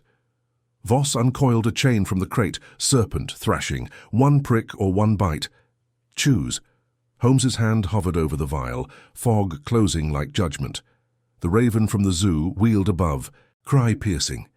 Deeper fracture. Relic's truth or Grace's lie. But as Voss advanced, amulet blinding, a lantern flared from the mist. Father Michael's cross in hand, flanked by constables. "The right ends, Voss," the priest called, voice resonant as scripture. She snarled, serpent lunging. But Holmes surged forward, not for vial but chain. He yanked it free. Cobra writhing airborne into the Thames with a splash. Voss staggered, amulet cracking as she lunged again. Constables swarmed, irons clanging. She spat curses in ancient tongue, dragged away fighting. Holmes collapsed against a piling, blood and sweat mingling, vial untouched underfoot. Crushed it with his heel, glass grinding to dust. Effort held, for now. Watson knelt, binding the wound. "Grace tempers, old friend." But as the sloop was searched, a hidden compartment yielded letters, Slade's correspondence, Blackwood's bribes, and worse, Voss's cult spanned the aristocracy, relics destined for high society. The web coiled to Baker Street's very patrons. Michaels approached, hand on Holmes's shoulder. The dark night passes. Sanctuary calls. Holmes nodded wearily. Pipe relit. Smoke-veiling eyes haunted anew. Sanctuary. But the fracture deepens. What aristocratic shadows await in the gaslit heart of London, ready to tempt with truths no effort withstands? The fog clung to Holmes's Inverness cape like a shroud as the hansom cab rattled northward from the Thames docks, its wheels churning through puddles that mirrored the gas lamp's sickly yellow glow. Pain throbbed in his side where Voss's chain had bitten deep, but it paled against the deeper ache, the fracture in his soul, where reason's cold blade warred with something warmer, unnameable. Watson sat beside him, revolver still warm in his pocket, while Father Michaels rode opposite, his cassock damp and his face etched with the quiet resolve of one who had stared into abysses before. Sanctuary, Holmes repeated silently, the word tasting foreign on his tongue. St. Mary's in the Fields loomed ahead, its spire piercing the mist like a rebuke to London's underbelly. They disembarked into the churchyard, where ivy-choked gravestones whispered of forgotten sins, and the air carried the faint scent of incense and rain-soaked earth. Michaels led them through a side door into the vestry, a cramped room lit by a single argand lamp. Shelves groaned under leather-bound tomes, and a wooden crucifix hung above a scarred oak table. "Sit, my son," Michaels said softly, guiding Holmes to a chair. "The wound first. Grace heals what logic cannot." Holmes waved him off, but Watson was already unpacking his medical kit, the metallic clink echoing like judgment. As the doctor probed the gash, Holmes's mind raced through the letters from Voss's sloop, Slade's scrawled threats, Blackwood's ledgers of embezzled funds funneled to exhibits, not beasts, but rituals, and the seals, aristocratic crests, including Lord Harrington's, a patron whose invitations had graced 221B Baker Street. The web spanned high society, relics smuggled for rites that fed men to serpents. 8 keepers vanished, their screams muffled by the Reptile House's humid gloom. But why? Not mere scandal. Something primal, a hunger for power veiled in ancient tongues. The needle pierced flesh, and Holmes hissed through clenched teeth. "Effort alone won't suffice tonight," Watson murmured, threading the suture. "You crushed the vial, but the hunger lingers." Holmes met his friend's eyes, the blue depths holding no pity, only unflinching truth. "Hunger," he echoed, "for 7% solution, or for truth that devours?" He pulled the crumpled letters from his pocket, spreading them under the lamp's glow. "Look here. Harrington's cipher matches the amulet's markings. Voss was no lone zealot. She was the serpent's tongue for men in drawing rooms." Michaels leaned forward, his calloused fingers tracing the script. "Ancient Chaldean," he murmured. "Invocations for dominion over life and death." The zoo was their altar, the Reptile House, with its eternal dusk and coiled guardians, perfect for sacrifice. 8 souls offered to slake a serpent god's thirst, ensuring fortune swelled amid the empire's decay. A chill slithered down Holmes's spine, colder than the fog. Sacrifice. The word evoked Baker Street's hearth, Mrs. Hudson's stew, the violin strings humming Mendelssohn. Yet here, in this vestry's hush, it rang true. His hand trembled, craving the syringe that promised clarity without cost. "No," he thought, clenching his fist. "Grace demands the fracture widen first." Dawn crept grey through the stained glass windows as they pored over clues. Watson sketched maps of the zoo's underbelly, tunnels linking the Reptile House to Blackwood's office, vents where hisses had echoed like laughter. Slade's tattoos, reptilian coils matching the relic cobra's hood. But motive? Blackwood's debts were dire. Zoo attendance plummeting amid whispers of hauntings. Harrington's investments propped it up in exchange for spectacles. "We move at first light," Holmes declared, rising despite the fire in his side. "Blackwood's office. Confront the enabler before aristocracy circles the wagons." Michaels nodded, pressing a small silver cross into Holmes's palm. "Carry this, not as talisman, but reminder. Effort bends to grace." The cross bit cold into skin, a counterpoint to the phantom itch of veins longing for morphine's kiss. Holmes pocketed it, the gesture small but seismic. Baker Street welcomed them with hearth smoke and Lestrade's impatient telegram. Voss raves in Newgate, names no names. Slade vanished post-escape. Press on. But as Watson brewed coffee, strong and bitter, a knock shattered the morning. A liveried footman, Harrington's crest on his lapel, bowed stiffly. "His lordship requests the detective's presence at Harrington Hall forthwith. Urgent matter of zoo anomalies. Temptation uncoiled anew." Holmes's pulse quickened, not from wound but recognition.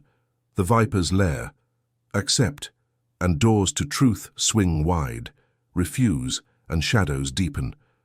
Watson frowned. moustache twitching. A trap, Sherlock. After Voss? Or the breakthrough, Holmes countered, pipe stem between teeth. Truth hides in gilded halls.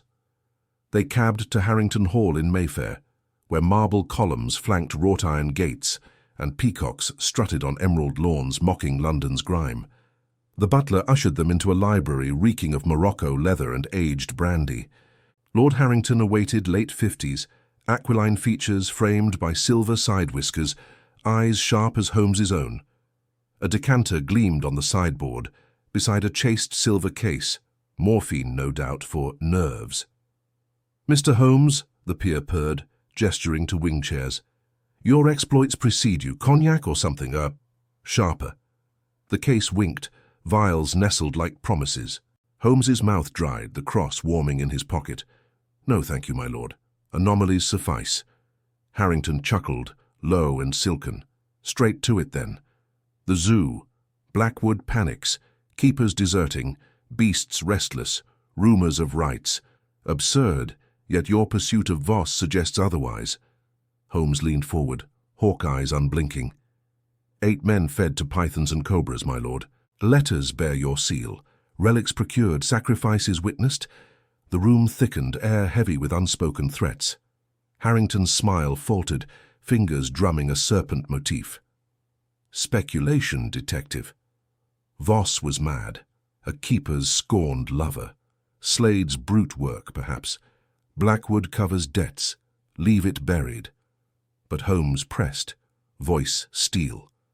Buried like the 9th victim. Tunnels beneath the Reptile House hum with your cult's chants. Harrington surged up, face purpling. "Libel. I fund charities, not fantasies." Yet as he blustered, a side door creaked. Victor Slade, shaved head gleaming, tattoos writhing under silk shirt. No uniform, but the brute's scarred fists clenched. "Traitor," Slade growled, advancing. Boss said end it. Chaos erupted. Watson drew revolver, but Slade lunged, toppling the sideboard. Vials shattered, morphine scent flooding like sin's perfume. Holmes dodged, cross-chain whipping out. He'd threaded it earlier, makeshift lash. It cracked Slade's wrist, bone snapping. Harrington bolted for a bell pull, but Holmes tackled him, pinning amid folios. Constables, summoned by Watson's shot into ceiling, swarmed from Michael's tip-off. As irons clicked on Slade, Holmes knelt amid glass shards, shards glinting like crushed temptation. The itch raged, but he rose, unbroken. "Grace," he whispered. Interrogation at the yard yielded fractures. Slade confessed partial, fed 3 disloyal keepers to constrictors on Blackwood's orders.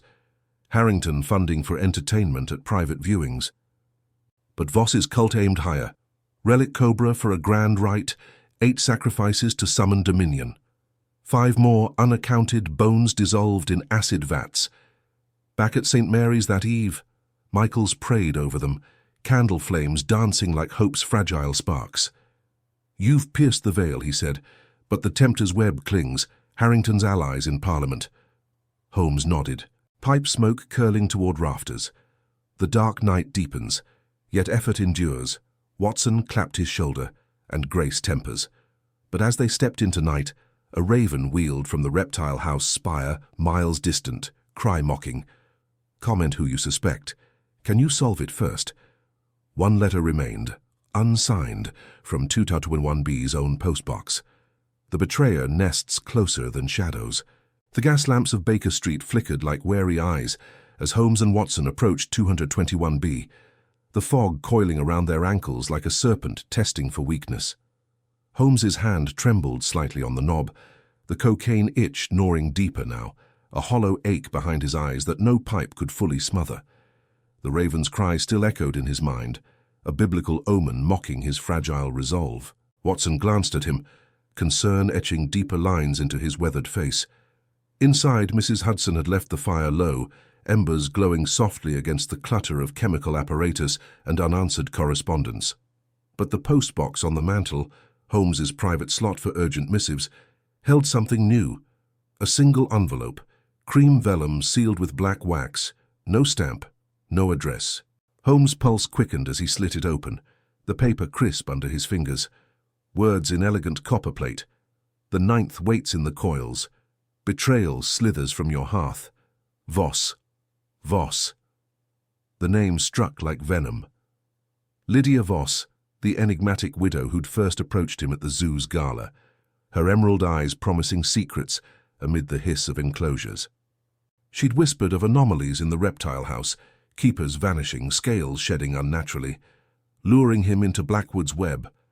But this, from their own post box? Holmes crumpled the note, his mind racing through possibilities. Someone had breached their sanctum. Mrs. Hudson. Unlikely. Her loyalty as steadfast as her scones. Billy the page boy? Too young, too terrified of shadows. Or worse, a ghost from his past, one of Moriarty's remnants weaving cultish threads into the zoo's underbelly. Watson peered over his shoulder, mustache twitching. Good Lord, Holmes, she's taunting us. After Slade's arrest, she vanishes like smoke. Holmes paced, deerstalker discarded, fingers steepled against the familiar violin case. Taunting? No, John. Precision. The postbox requires a key. Someone intimate. The thought coiled tighter. His own boredom, the 7% solution that dulled edges but invited shadows. Last relapse 3 nights past. Needle's kiss in the dim lab. Watson's footsteps approaching too late. Had delirium summoned phantoms, or had he in haze admitted an intruder? Dawn crept grey through the curtains as they pored over clues. The wax bore a faint serpent motif, matching Voss's locket glimpsed at the Reptile House. Residue on the envelope, sandalwood and faint reptile musk from the humid enclosures, planted deliberately. We return to the zoo, Holmes declared, shrugging into his Inverness cape. Confront Blackwood. He's the pivot, Slade's master, Harrington's puppet. But Watson hesitated, revolver heavy in his pocket. And your state, Holmes, Michaels warned of the dark night. Push too far without... Grace tempers effort. Holmes echoed the priest's words, but his voice cracked like thin ice. He craved the syringe more than answers now, the promise of clarity amid chaos. Yet he straightened, hawkish nose flaring at the fog beyond the window. No. Truth first. The hansom cab rattled them through waking streets, horse hooves splashing gutters thick with last night's rain. London stirred, milkmaids calling, newsboys hawking headlines of the zoo scandal. Serpent cult exposed, keepers devoured. Public outrage simmered, but Holmes sensed deeper rot. Parliament's whispers protected Harrington. Voss pulled strings unseen. At the zoological gardens, the iron gates loomed under a pallid sun. Peacocks screeching mockery from aviaries. Blackwood awaited in his office overlooking the Reptile House, portly frame slick with nervous sweat, mutton chops quivering. Constables flanked the door, Lestrade's men, but Blackwood's pince-nez gleamed defiant.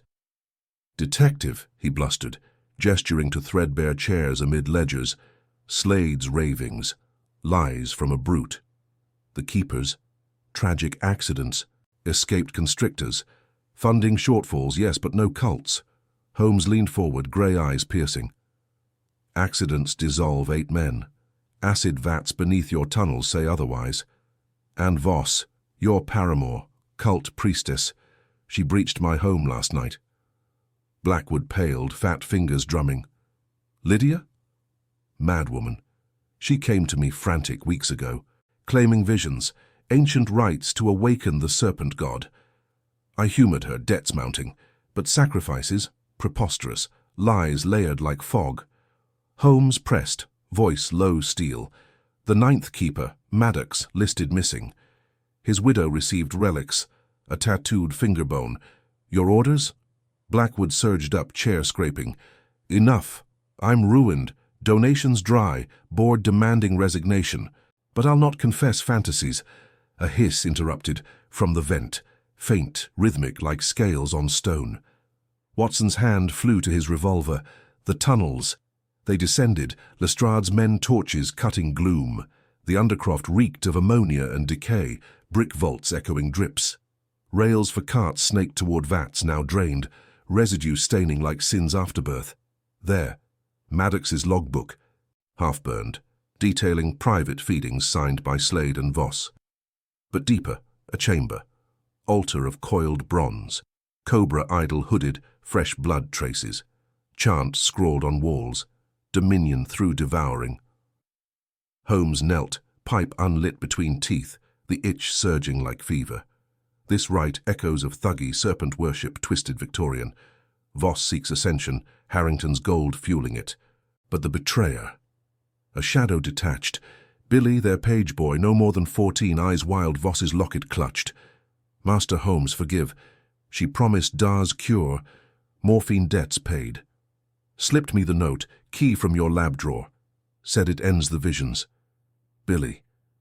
Holmes's heart twisted, not rage, but pity. The boy, orphaned, lured by desperation. Holmes had glimpsed him eyeing the cocaine vials. Unspoken temptation mirrored. Watson gripped the lad's shoulder gently. Lad, you've endangered us all, but speak true. Where's Voss now? Billy sobbed, pointing deeper. Tunnels to Thames docks. Tonight's rite. The relic Cobra, 9th sacrifice. Harrington presiding. Lestrade barked orders, men swarming, but Holmes lingered, pulling Billy close. The darkness tempts all, boy. Grace pulls back, if you reach. Upstairs, Blackwood confessed under pressure. Voss ensnared him with promises of scandal suppression, but he'd shielded Slade for loyalty, not belief. Harrington?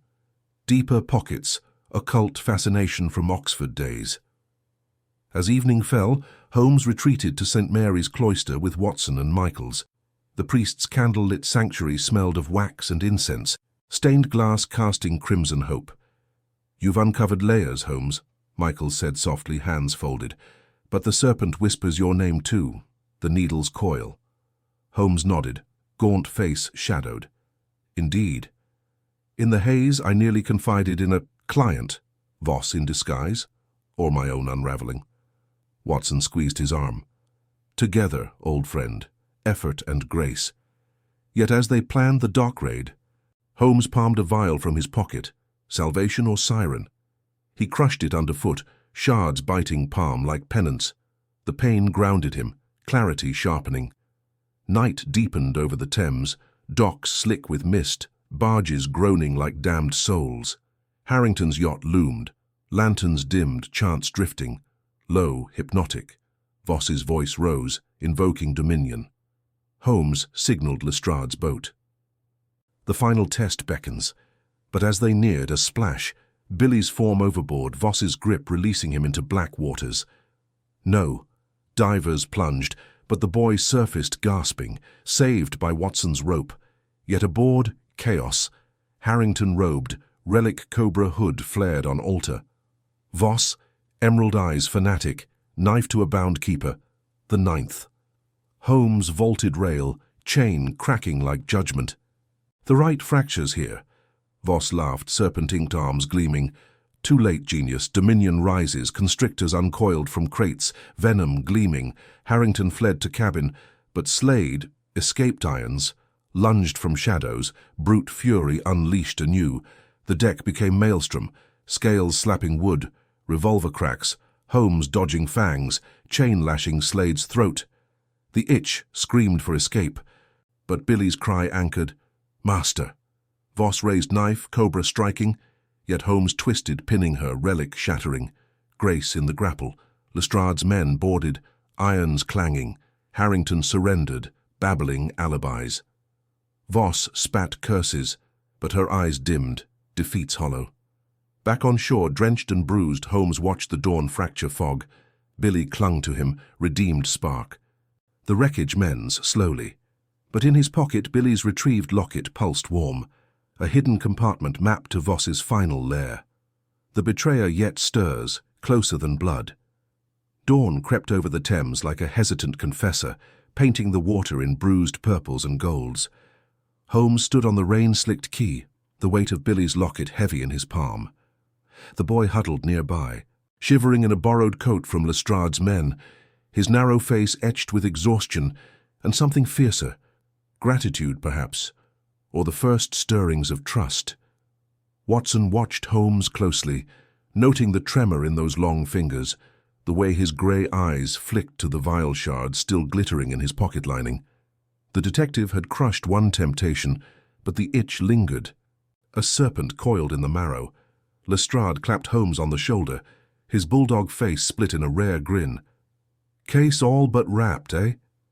Harrington's in irons, babbling about ancient rites and serpent gods.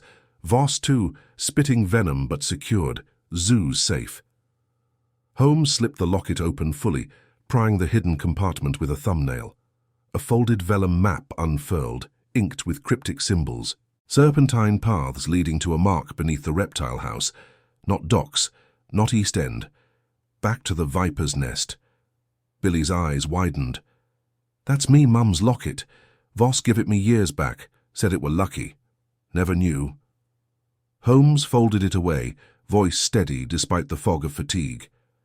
Your mother, lad. Tell me. She were a keeper's widow, sir.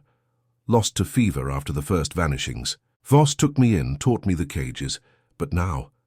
Billy trailed off, fists clenching. Watson knelt beside the boy, his surgeon's hands gentle. You've a family still? Kin in the city? Billy nodded, tears carving tracks through grime. Aunt in Whitechapel. Ain't seen her since Voss claimed me. Then we'll see you home, Holmes interjected, signalling a hansom. But first, this map. Voss's final lair, altar, relics, unfinished business. The betrayer stirs, as you say. Lestrade snorted. She's trussed like a Christmas goose, but if there's more... There is. Holmes's mind raced, piecing fragments. Slade's escape from irons amid chaos, Blackwood's evasive telegrams from the zoo, the ninth keeper still missing. The right demands completion. The cab rattled toward Regent's Park, fog thickening as gas lamps winked out. Billy dozed against Watson's shoulder, the man's arm protective. Holmes stared out, the city's clamour a distant roar. Reason had unravelled the plot. 8 keepers fed to constrictors in ritual sacrifice, Harrington's cult seeking dominion through venom and relic cobra venom, Voss the high priestess wielding Slade as blade. Yet reason faltered against the void within. The cocaine called, promising clarity's false god. He gripped the locket, its warmth a counterpoint. At the zoo gates, Blackwood awaited, portly frame quivering under electric lanterns newly installed post-scandal. Mr. Holmes, the paper's howl of horrors, but we've contained.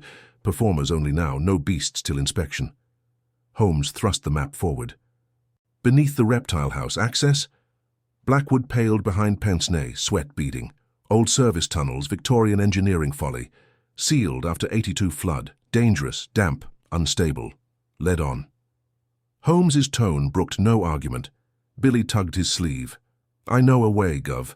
Voss showed me once for feedings. The group descended via a rusted grate behind the humid halls, air turning fetid, thick with mould and faint reptilian musk. Torchlight danced on slime-slick walls, water dripping like accusatory tears. Blackwood huffed complaints, Lestrade's constables fanned out, revolvers drawn. Billy pointed ahead. There, false panel.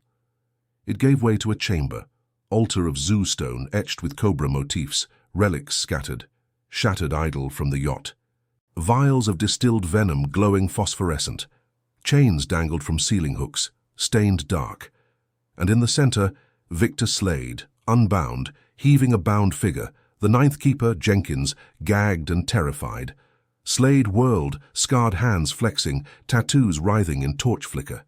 You. Holmes stepped forward, chain from yacht still looped at his belt like a scourge. Victor. The brute who fed brothers to beasts for vengeance. Harrington's pawn, Voss's blade. Slade's laugh echoed guttural. Pawn? I chose it. Them keepers mocked me. Ex-soldier, risen low, fed 'em to prove strength. Voss promised power. Dominion, Billy gasped. You? Me mum's tales of the beast man. Slade's eyes softened fractionally on the boy.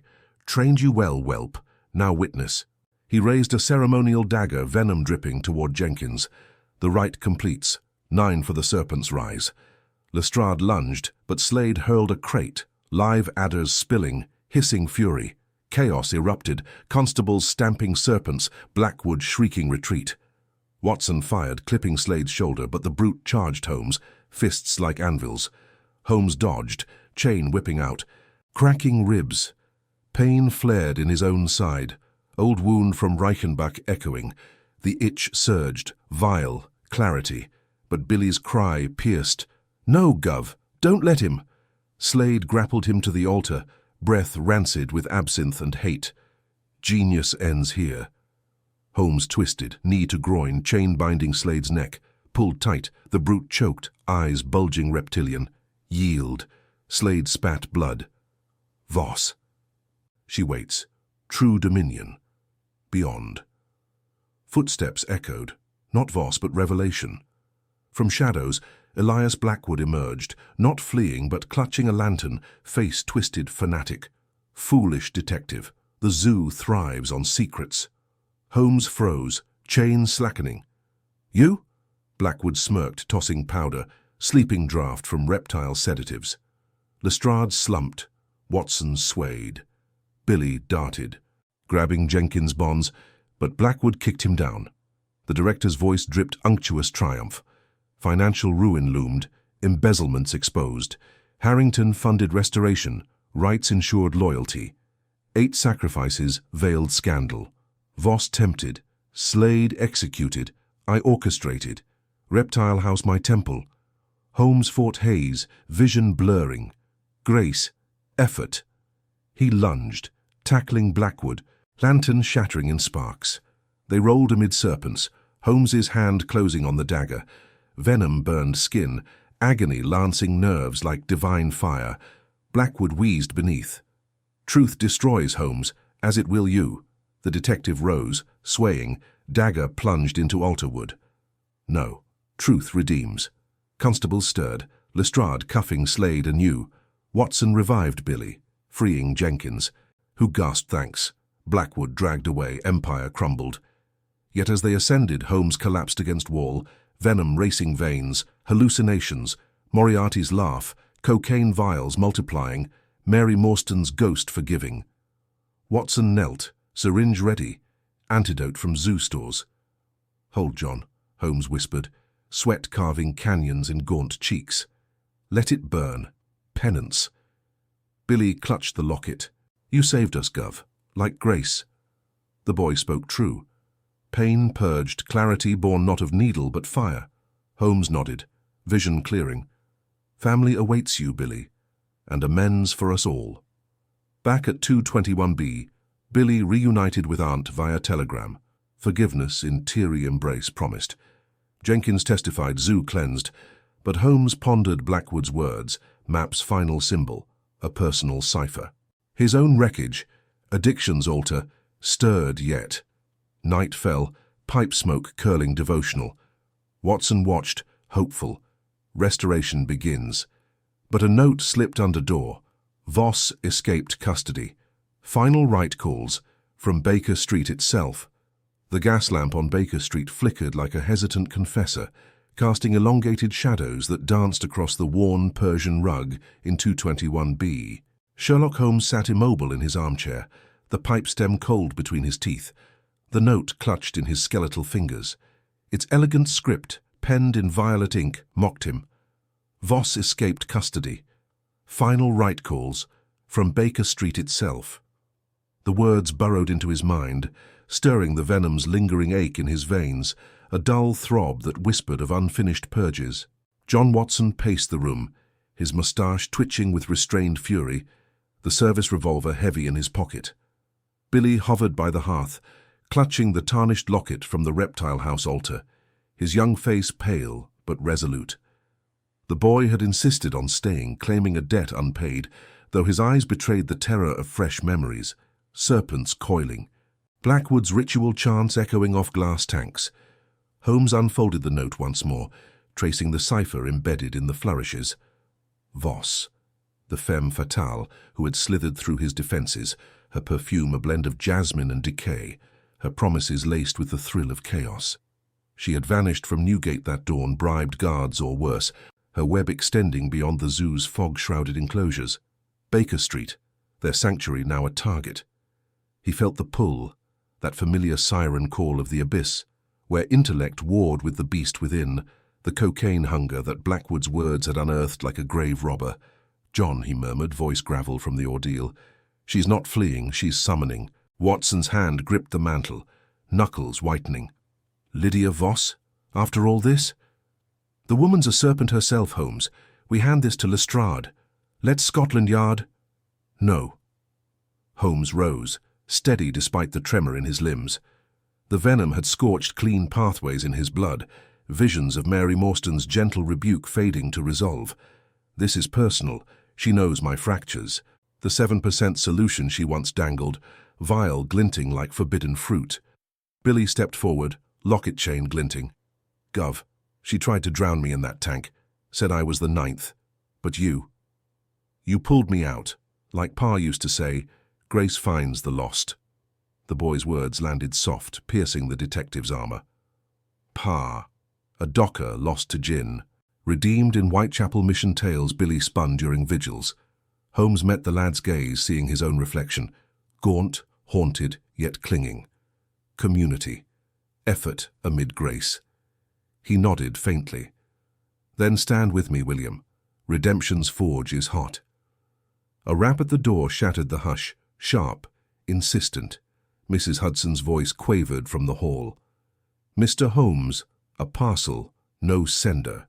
Watson retrieved it, a slim mahogany box bound in black silk, Voss's signature flourish.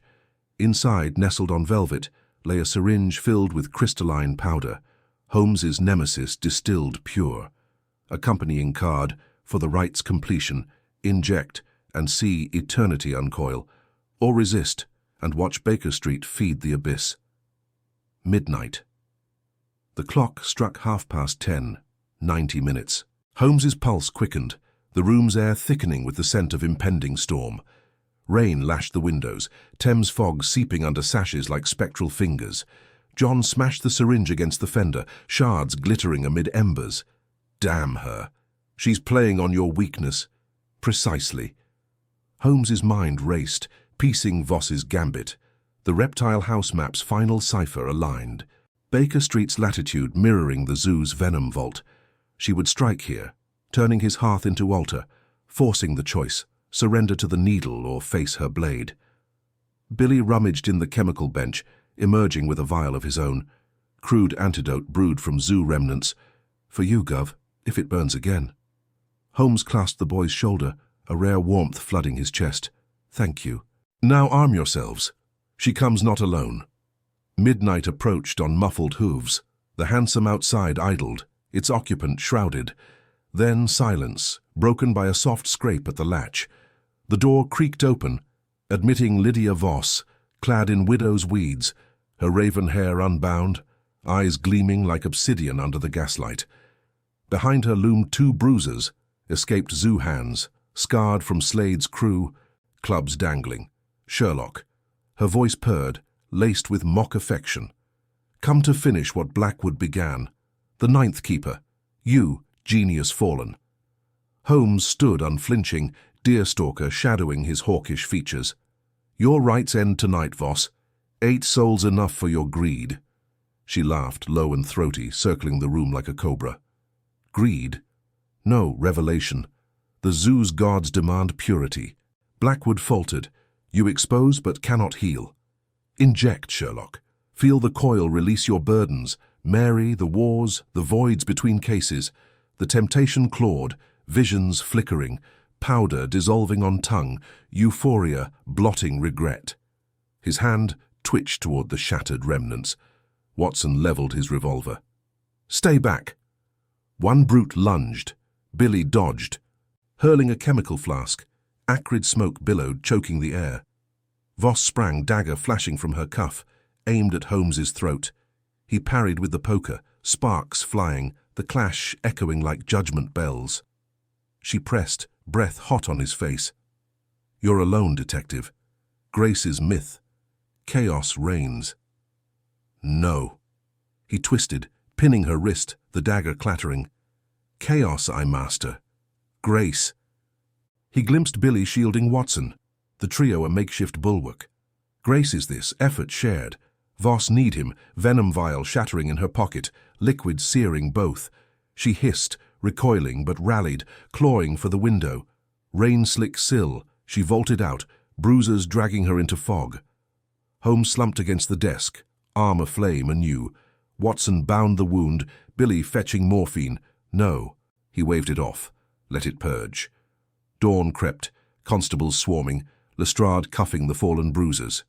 Voss fled again, trail cold toward Thames docks.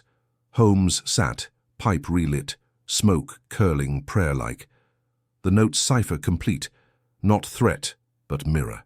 His own tempter within. John settled beside him, revolver holstered.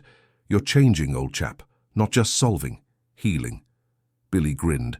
Lock it safe. Community, Gov. I'd be proud.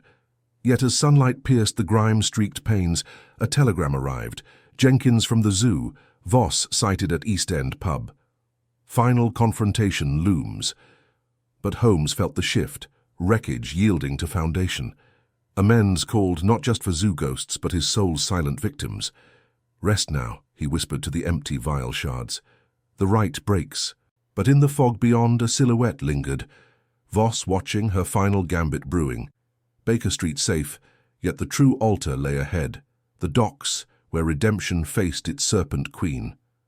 Fog clung to the cobblestones of the East End like a shroud woven from the Thames breath, thick and unyielding as Holmes, Watson and Billy emerged from the hansom cab.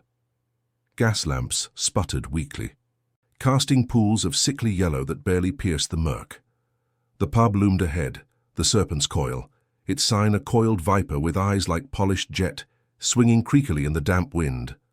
Laughter spilled out, raucous and false, mingled with the clink of tankards and the sour reek of spilled gin.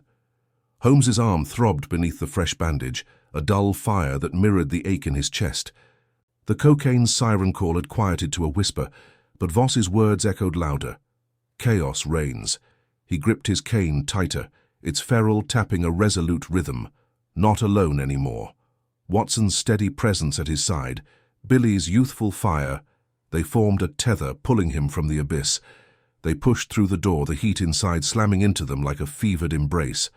Smoke hung heavy, curling from clay pipes and cheap cheroots, stinging eyes already raw from the night's battles.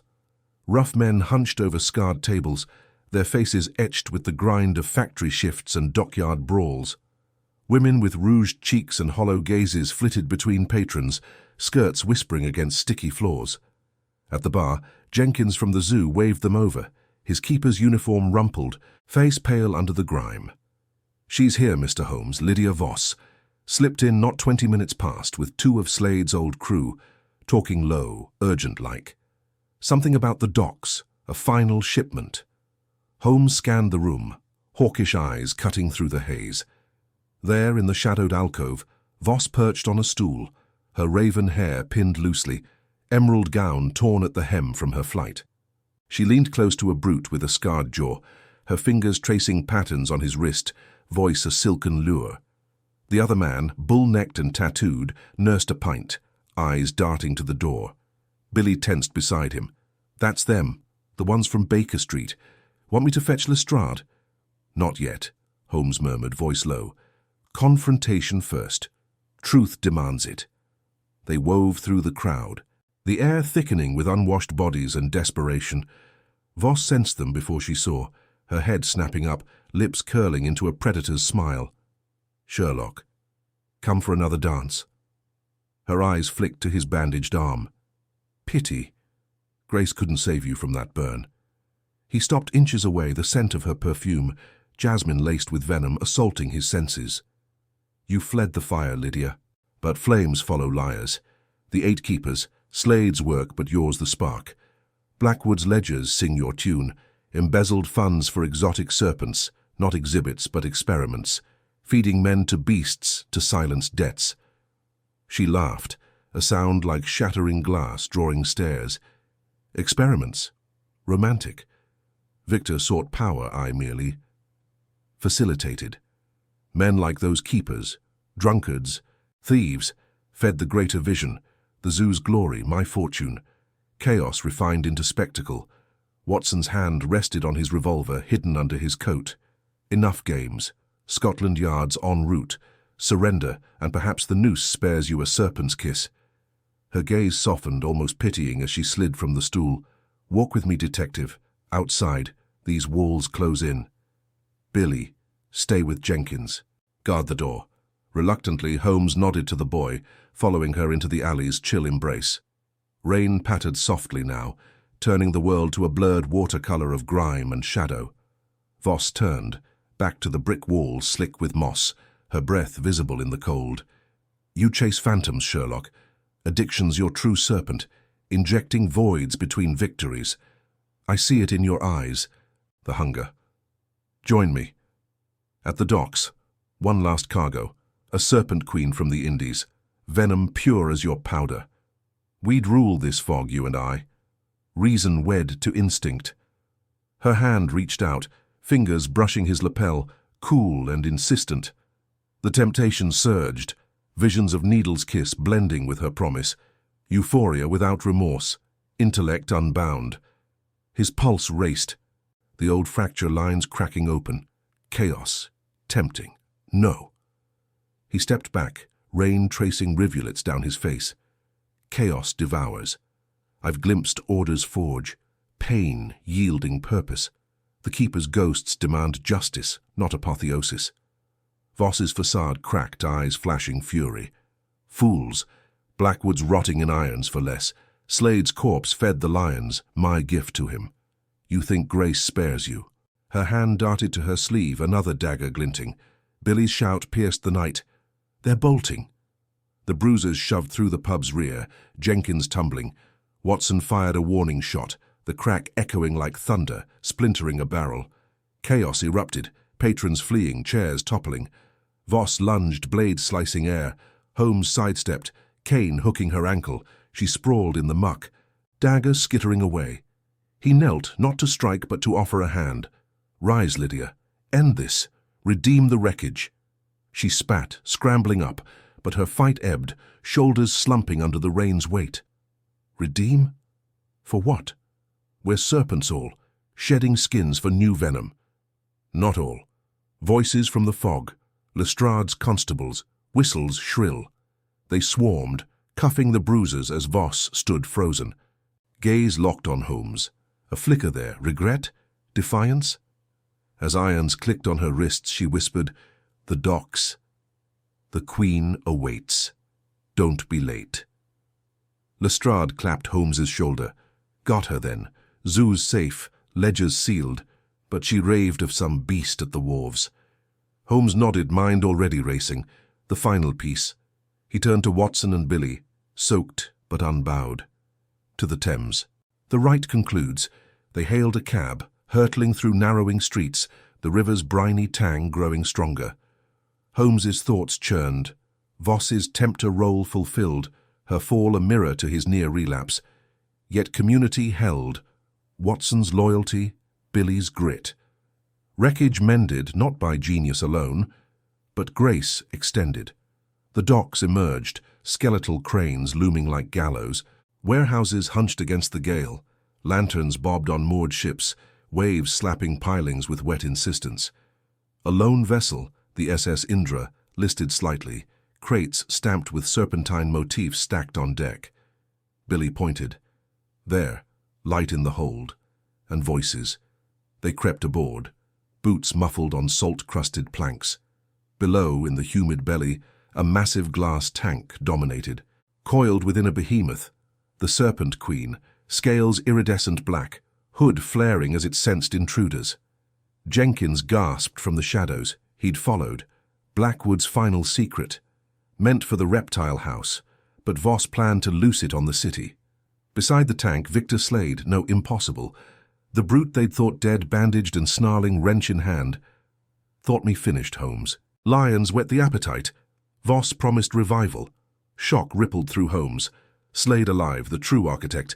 Seeds planted. The tattoos matching crate markings. Gruff alliance a ruse. Slade advanced, wrench swinging. 8 men down. You'll make 9. Tension coiled tighter than the serpent's body. Watson drew. Billy clutched a loose chain. Holmes stepped forward, voice steady. No more feasts. Victor. The zoo's ghosts cry for you, not fodder but justice. Slade charged, the hold erupting in frenzy.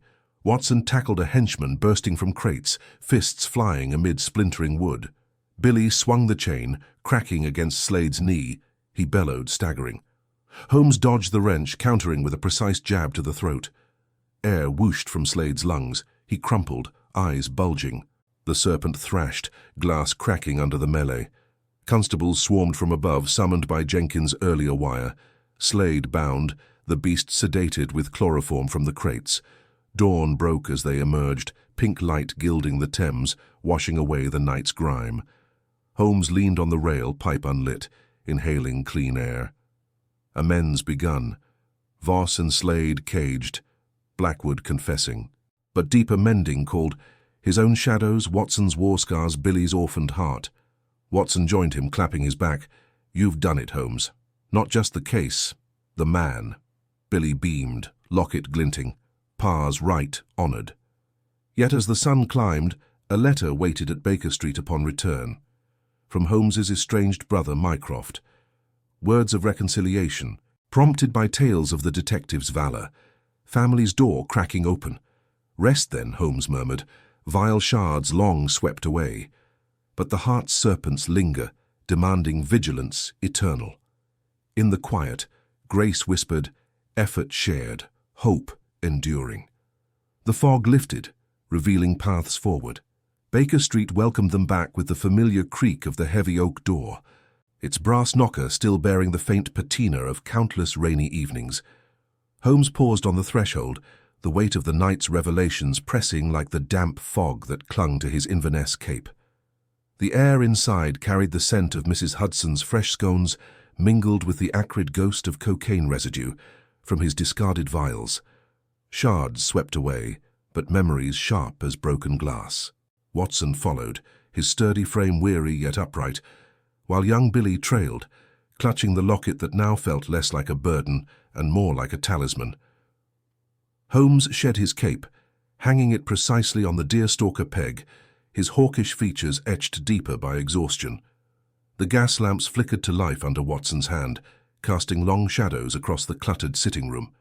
Chemical apparatus gleaming on side tables, violin resting silent in its case, and the Persian rug bearing invisible stains from too many solitary nights. He sank into his armchair, fingers steepled, grey eyes distant. The case closed, Slade and Voss in irons at Newgate, Blackwood's confessions spilling like venom from a punctured sack.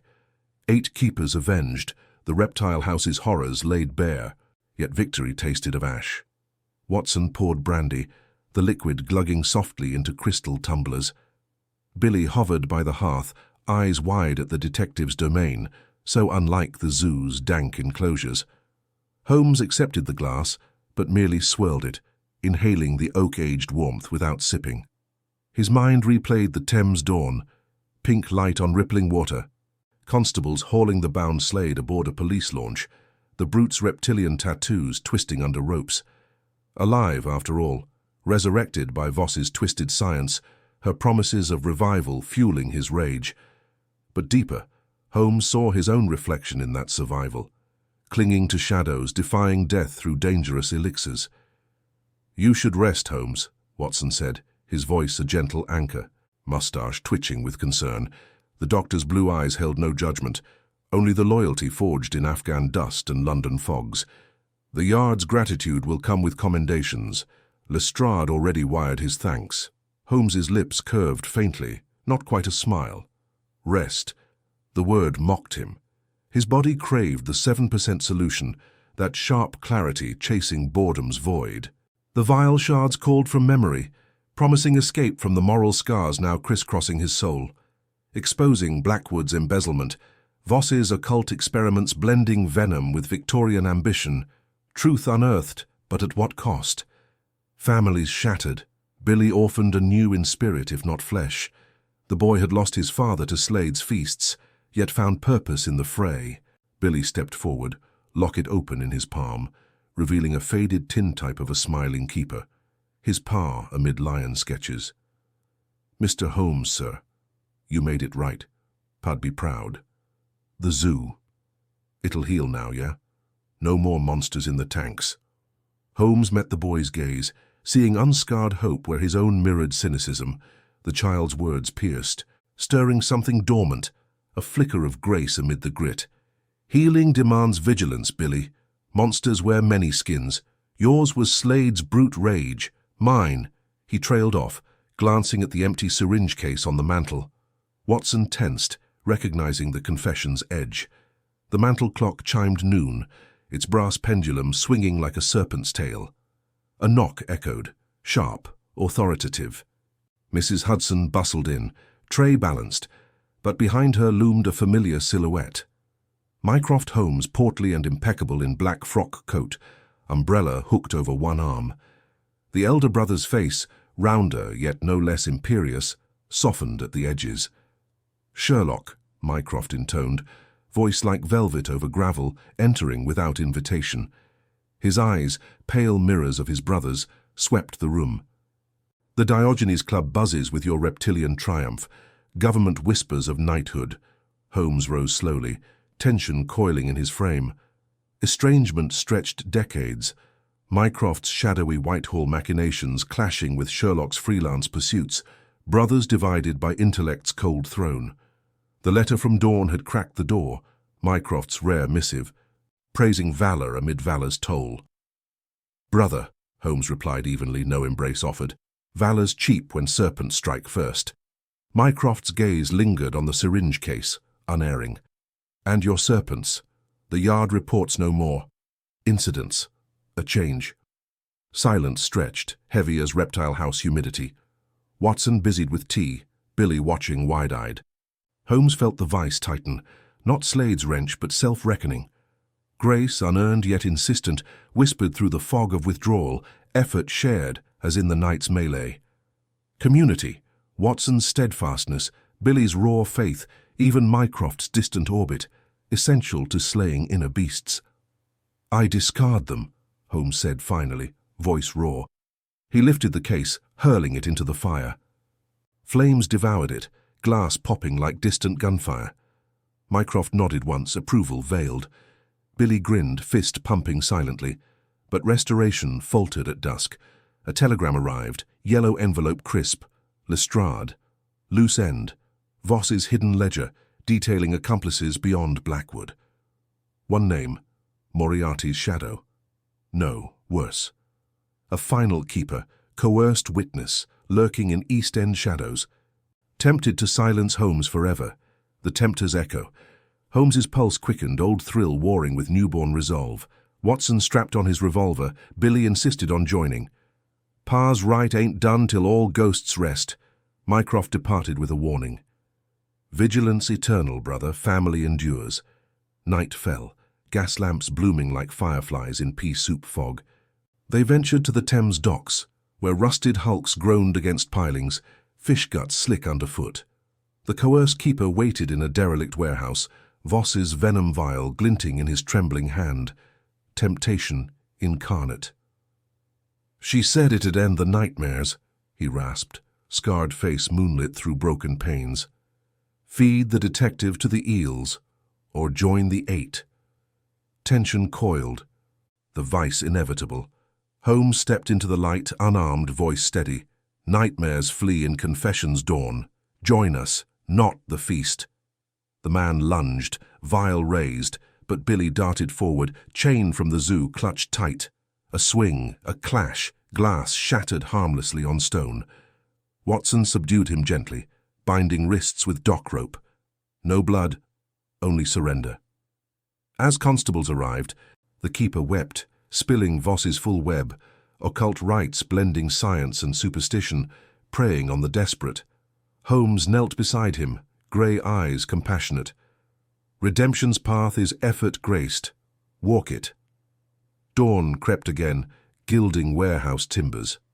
Back at Baker Street, Holmes lit his pipe, untainted tobacco this time, smoke curling like lifting fog.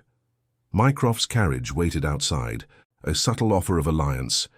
Watson smiled, Billy polished the locket, yet whispers lingered, Moriarty's distant web. Holmes's veins ached faintly, serpents dormant but watchful. True restoration demanded eternal vigilance, grace fueling the fight. Billy yawned, curling by the hearth. "We're a proper family now, ain't we?" Holmes exhaled smoke, heart mending in fragments. "Perhaps." But as stars wheeled above, a shadow stirred in Whitechapel. a final test looming, pulling at old wounds. The fog clung to Whitechapel like a shroud, woven from the Thames' own breath, thick and choking, muffling the distant clamour of carts and the ragged coughs of night wanderers. Holmes moved through it with the precision of a blade, his Inverness cape sodden. Deerstalker pulled low against the drizzle that beaded like sweat on his hawkish features. His veins hummed faintly, not with the old fire of the needle, but with a deeper ache, the residue of battles won and scars that whispered of frailty. Beside him, Watson gripped his service revolver beneath his tweed greatcoat, his moustache twitching with unease, blue eyes scanning the alley's jagged shadows.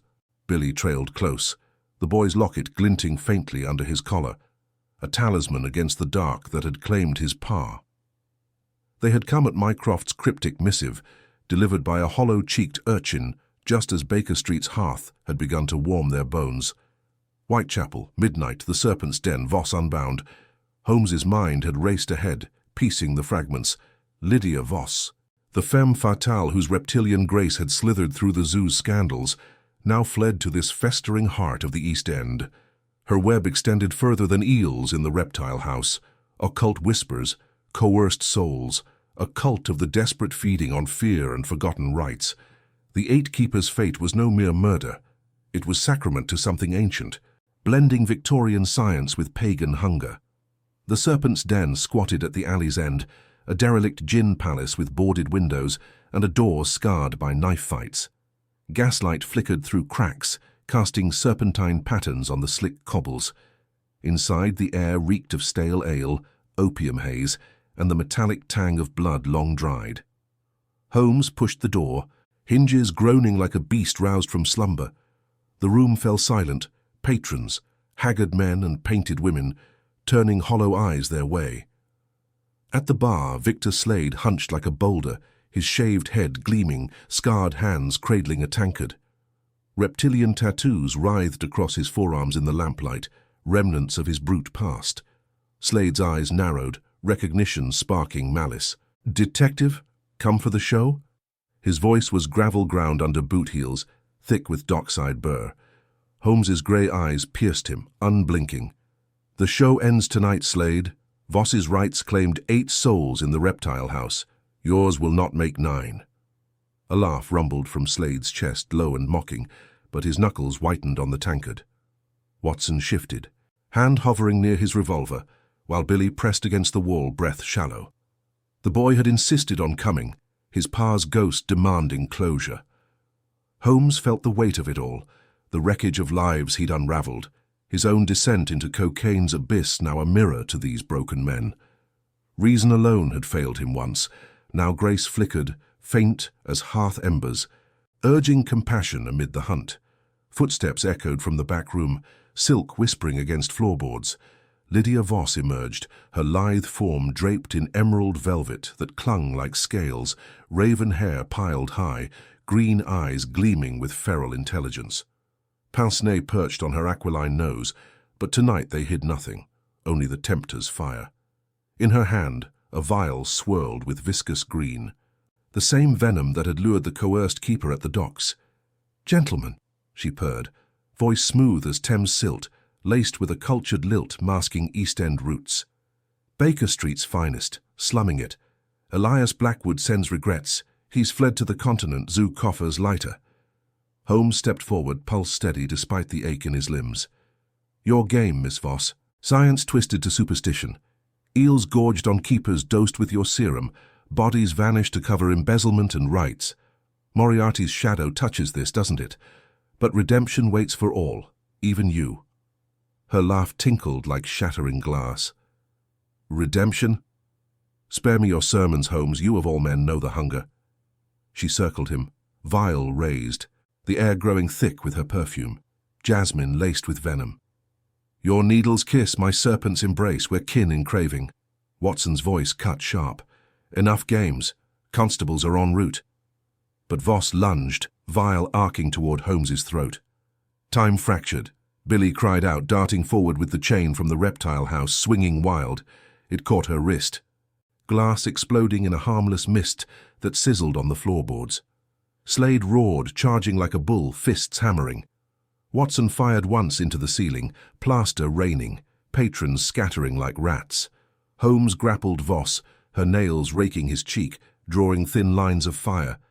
Strength born of desperation fueled her, but his mind held firm, visions flashing, his rock bottom in 221B, syringe discarded, Watson's steady hand pulling him back.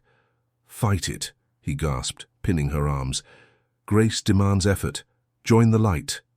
She twisted, eyes wild, then sagged, sobs racking her frame. The voices, the old gods, in the eel's bellies. Blackwood promised wealth, Slade revenge. I was their vessel. Slade, subdued by Watson's boot to his knee, spat curses. "She bewitched us all. But you, Holmes, you're clean now." Hypocrite. Billy knelt by Voss, locket in hand. "My pa believed in second chances. Zoo fed him to monsters, but you're not them yet." Constables burst in, irons clanking, hauling Slade and Voss away. The gin palace emptied, fog reclaiming the streets. Outside, dawn clawed at the horizon, gilding Whitechapel's spires. Holmes leaned against a wall, breath ragged, cheek stinging. Watson clapped his shoulder, moustache quirking in relief. Another web-severed old chap. But Holmes's gaze drifted to a shadowed figure across the way. Mycroft, pipe aglow, nodding once before vanishing into mist. The brotherly bond, strained yet enduring, a quiet community of intellect and heart. Billy grinned, chain pocketed like a trophy. "Family sticks, don't it?" Holmes nodded, pipe unlit in his hand, tobacco's honest smoke his new anchor. The ache in his veins ebbed, replaced by fragile peace. No instant cure, only daily vigilance, grace weaving through effort. Yet as they turned toward Baker Street, a raven cried from the rooftops, wings black against the rising sun. Whispers of Moriarty's greater design lingered, one final thread untugged. Back at 221B, Mrs. Hudson fussed with tea and bandages, her kindly eyes noting Holmes's weariness. He sank into his armchair, the familiar clutter, violin, chemistry set, now absent syringes, a testament to transformation. Watson penned notes by the fire. Billy dozed on the settee, locket clutched tight. Holmes closed his eyes, mind-sifting clues. Voss's confession hinted at deeper rot. Letters to a professor in Cambridge, rites echoing ancient cults.